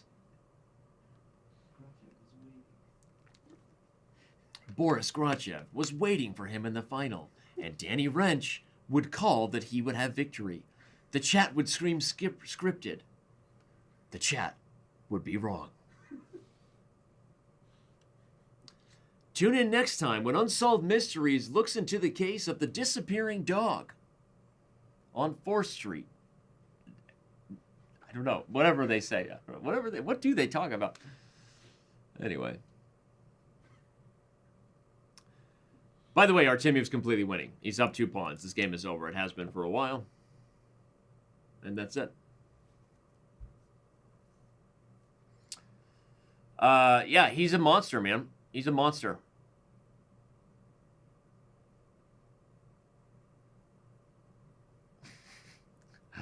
Diamond member 2 King E2 1-0. That's a Bong Cloud reference. It says, watch Danny jinx it again. If Artemiev loses this game and goes on to lose this, I will retire. Everybody start rooting. I know that's what you want. Okay? I'm calling it. Artemiev cannot lose this game. Okay, obviously anything can happen with connections, things like that. This is your chance, world. If anyone knows Artemiev's IP address, this is your chance to hack him and DDoS him. Because if he loses, I will retire. That's it. I'm out. He will not lose this final. Okay? And the world finally has something they align on. Get Danny Wrench out.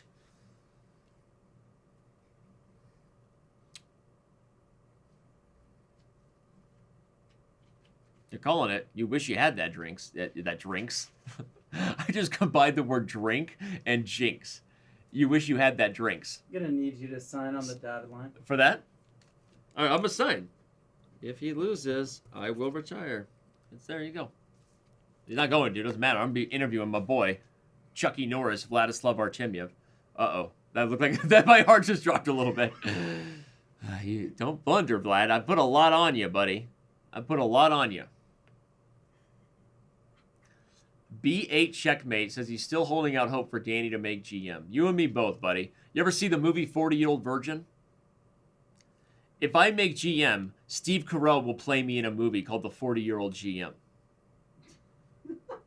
Okay? King C3. Or King D3. They're all good. It's actually good casting. Steve Carell could play me in a movie. I do have a big nose. You know? Wait, did I just make fun of Steve Carell for having a big nose? I just did. It was funny. Doesn't matter. Okay. Artie, put it away, brah. You're making your old Uncle Dan nervous here. There you go. Take that, chat. Danny Wrench survives. The interview with Vladislav Artemiev that you've all been waiting for comes here in just a moment. I'm gonna bust his butt over the checkmate with Grishuk. What were you doing, Vlad? We're gonna talk about whether or not I'm capable of jinxing tournaments or whether it's all an illusion. We'll talk about his haircut, and we may even get him to do a Rickroll on camera because he looks like we never want to give him up. Don't go anywhere. Interviews and final moments for today's SCC Grand Prix when we get back.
And we are now joined by the winner, yet again, winning his second Speed Chess Championship Grand Prix. You kicked everything off on June 2nd, Vlad, with a victory all the way back then, but this is the first event you've won since the SCC Grand Prix season started. How does it feel? First, good afternoon. Of course, I'm happy after this victory, and I think that 2 months finished after my first victory, so I think that it's very good moment for repetition. So I'm Yeah, happy, of to course. kick things back. Well, obviously, we have pretty much all good news to talk about today. You've won the event, but we couldn't let you get by without teasing you a little bit about this game with Grishuk, where you played so well, right? I mean, you played very well as white throughout, and then you got in that time scramble with F3. Did you have a panic attack when he played King to G3? What was going through your mind? Yes, it's absolutely true that I missed this idea with knight g3, sorry, king g3, and after king f1, knight c3, of course, I see this move. Yeah. And okay, it's final moment, yes. It's Did very you terrible see for knight me. C? I mean, obviously Sasha missed knight to C3, and ultimately that was huge for your day. But did you see knight to C3 instead of? Did you know that he had this move? Yes, of course, I see this variation knight c3, and I was very disappointed in this moment. I understand that I must lose this game. So Yeah. Well, then he okay, played knight okay, D2, and I was lucky in this moment. Yes, knight d2. yeah, It's it's very bad news for Alexandria. right. Okay, well, that was the only chess moment. I think it's time to get to the serious questions. Like, is the parrot giving you chess advice? Is that thing legal, or is he giving you chess advice? All of his tweets in the background, the bird. Excuse me, what is it? Chess advice? It's Your bird is talking in the background. yes, I see participants. It's No, your bird, like your actual bird, the bird in the background, the bird cage behind yes, you. yes. You told me that I am strong, yeah? No? I'm just teasing you. I was saying, is the bird a chess player? Is the bird giving you advice? Okay, I understand. You asked me about my advice for fans and amateurs, yeah? I'm sorry. No, I was asking about the bird behind you. The bird. The Ah, bird that's in the cage behind you. I don't The, know. the bird behind you. Look behind you. Excuse me. Yes, yes, The I bird. understand you. It's my parrot. I Yeah, have I just wanted to two say hi to parrots the bird. That's already. all. Yes, thank you very much. Yes, He's a great it's my animals here. yeah, Two parrots yeah. But with anyway, different but colors. Yeah. the we were wondering what it was while you were playing, and so now that we can hear the bird on camera, it's funny. But anyway, all right, we'll talk a little bit about the SCC season. Are you how do you feel about your chances to qualify? You're one of the leaders right now. I think you might be in 5th or 4th place after today. Do you feel good about your chances to qualify for the main Speed Chess Championship? Yes, probably, but it's true for me. Main goal in this tournament it's training, and I start understand what is my form, good or bad. So Right.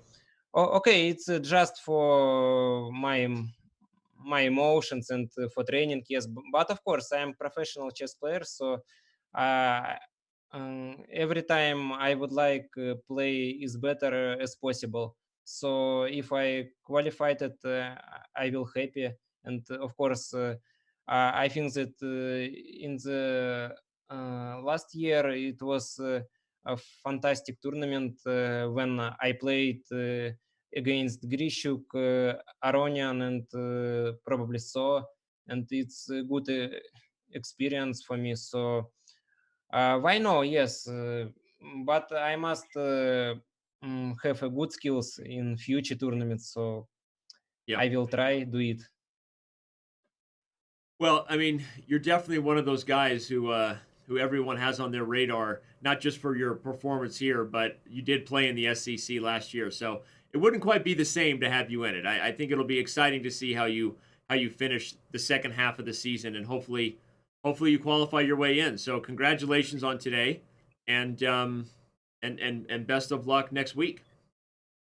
Probably, I would like to say that I lost 3 tournaments before because I have some plans. I was busy, so I was disappointed. It's true. And today I am return, and it's very good. And I hope that my parents will support me again. And Yeah, thank I you. hope the parrot is there every time. The parrot is good luck. Yes, yes. Thank you very much. Yeah. Yeah. Oh, All right. Well, thank you yeah. for joining us again, Vlad. And we know it's late, so we'll let you get some rest. Congratulations on winning today's SCC, and we'll see you next time. Thanks a lot. Bye bye. All the Bye. best. And there we have Vladislav Artemiev. The parrot gave one final shout out there. We heard his voice as we bring up our Pog Champs preview. The participants that, if you don't know yet, you'll be getting to know more and more when the event kicks off at the end of this week on Friday, August 21st. It's hard for me to pick who I think is the outside winner of this one. I think I look at a guy like Forsen returning, and you see the hard work that Itzhafu is putting in. And one of those two players, to me, is the early favorite, but it should be exciting no matter what. And at that level of chess, where a lot of these players are just really getting to know the game on a serious stage, I think anything could happen. So super, super excited for this second edition. Hope you all are too. That's coming up on August 21st. Also coming up is stage 1 and 2 of the Olympiad. If you haven't been following this event, we're really getting down to the top countries remaining, and meaning the top players. Not to say every country isn't equal to other countries. What I meant was the countries with the best chess players. There you go, Dan, sticking your foot in your mouth and then making it worse by trying to correct yourself with political correctness. Anyway, the Olympiad, stage 1 and 2 coming up. For those of you who are following, the parrot reference didn't. Obviously, there was something being lost in translation. I actually do know a little bit of Russian. I will brush up on it, so I feel like I can have maybe a more functional conversation with Vlad there next time. I apologize for that. But it's probably why Steve Carell would play me in a movie, because that awkward humor that I doubled down on and didn't go away had even me cringing on the inside. Shout out to Michael Scott in The Office. But there you go. Another SCC comes to an end. That was a lot of fun. And seriously, Vladislav Artemiev, to give real final thoughts, is just a freaking monster. Is just a freaking monster. So I'll look up the word. I'm not gonna guess on the Russian word yet for bird yet. So we're gonna look into it. But what I am gonna say is that I'm gonna be streaming over on my channel, giving a lesson to Haftor Julius, starting pretty much right now. So if you're into chess and haven't had enough of this guy, I can't imagine why that would be the case. I would say you need a break, but if for some reason you just got here and you're wishing for more chess commentary, go to twitch.tv/Daniel Wrench, because I am about to be joined by that man right there. He is the Mountain from HBO's hit series Game of Thrones. He is also the world's strongest man. He's Haftor Julius. He's also just an awesome, kind of a big, lovable teddy bear. And we get along great. And can't wait for that. So I will be switching gears from here to my own personal Twitch channel. Hope to see everyone there. Otherwise, thanks for tuning in. Congratulations one more time to Hikaru on the big day. And thank you to the whole team working super hard behind the scenes to make these events possible. So we will see you next week for another SCC Grand Prix on Chess TV.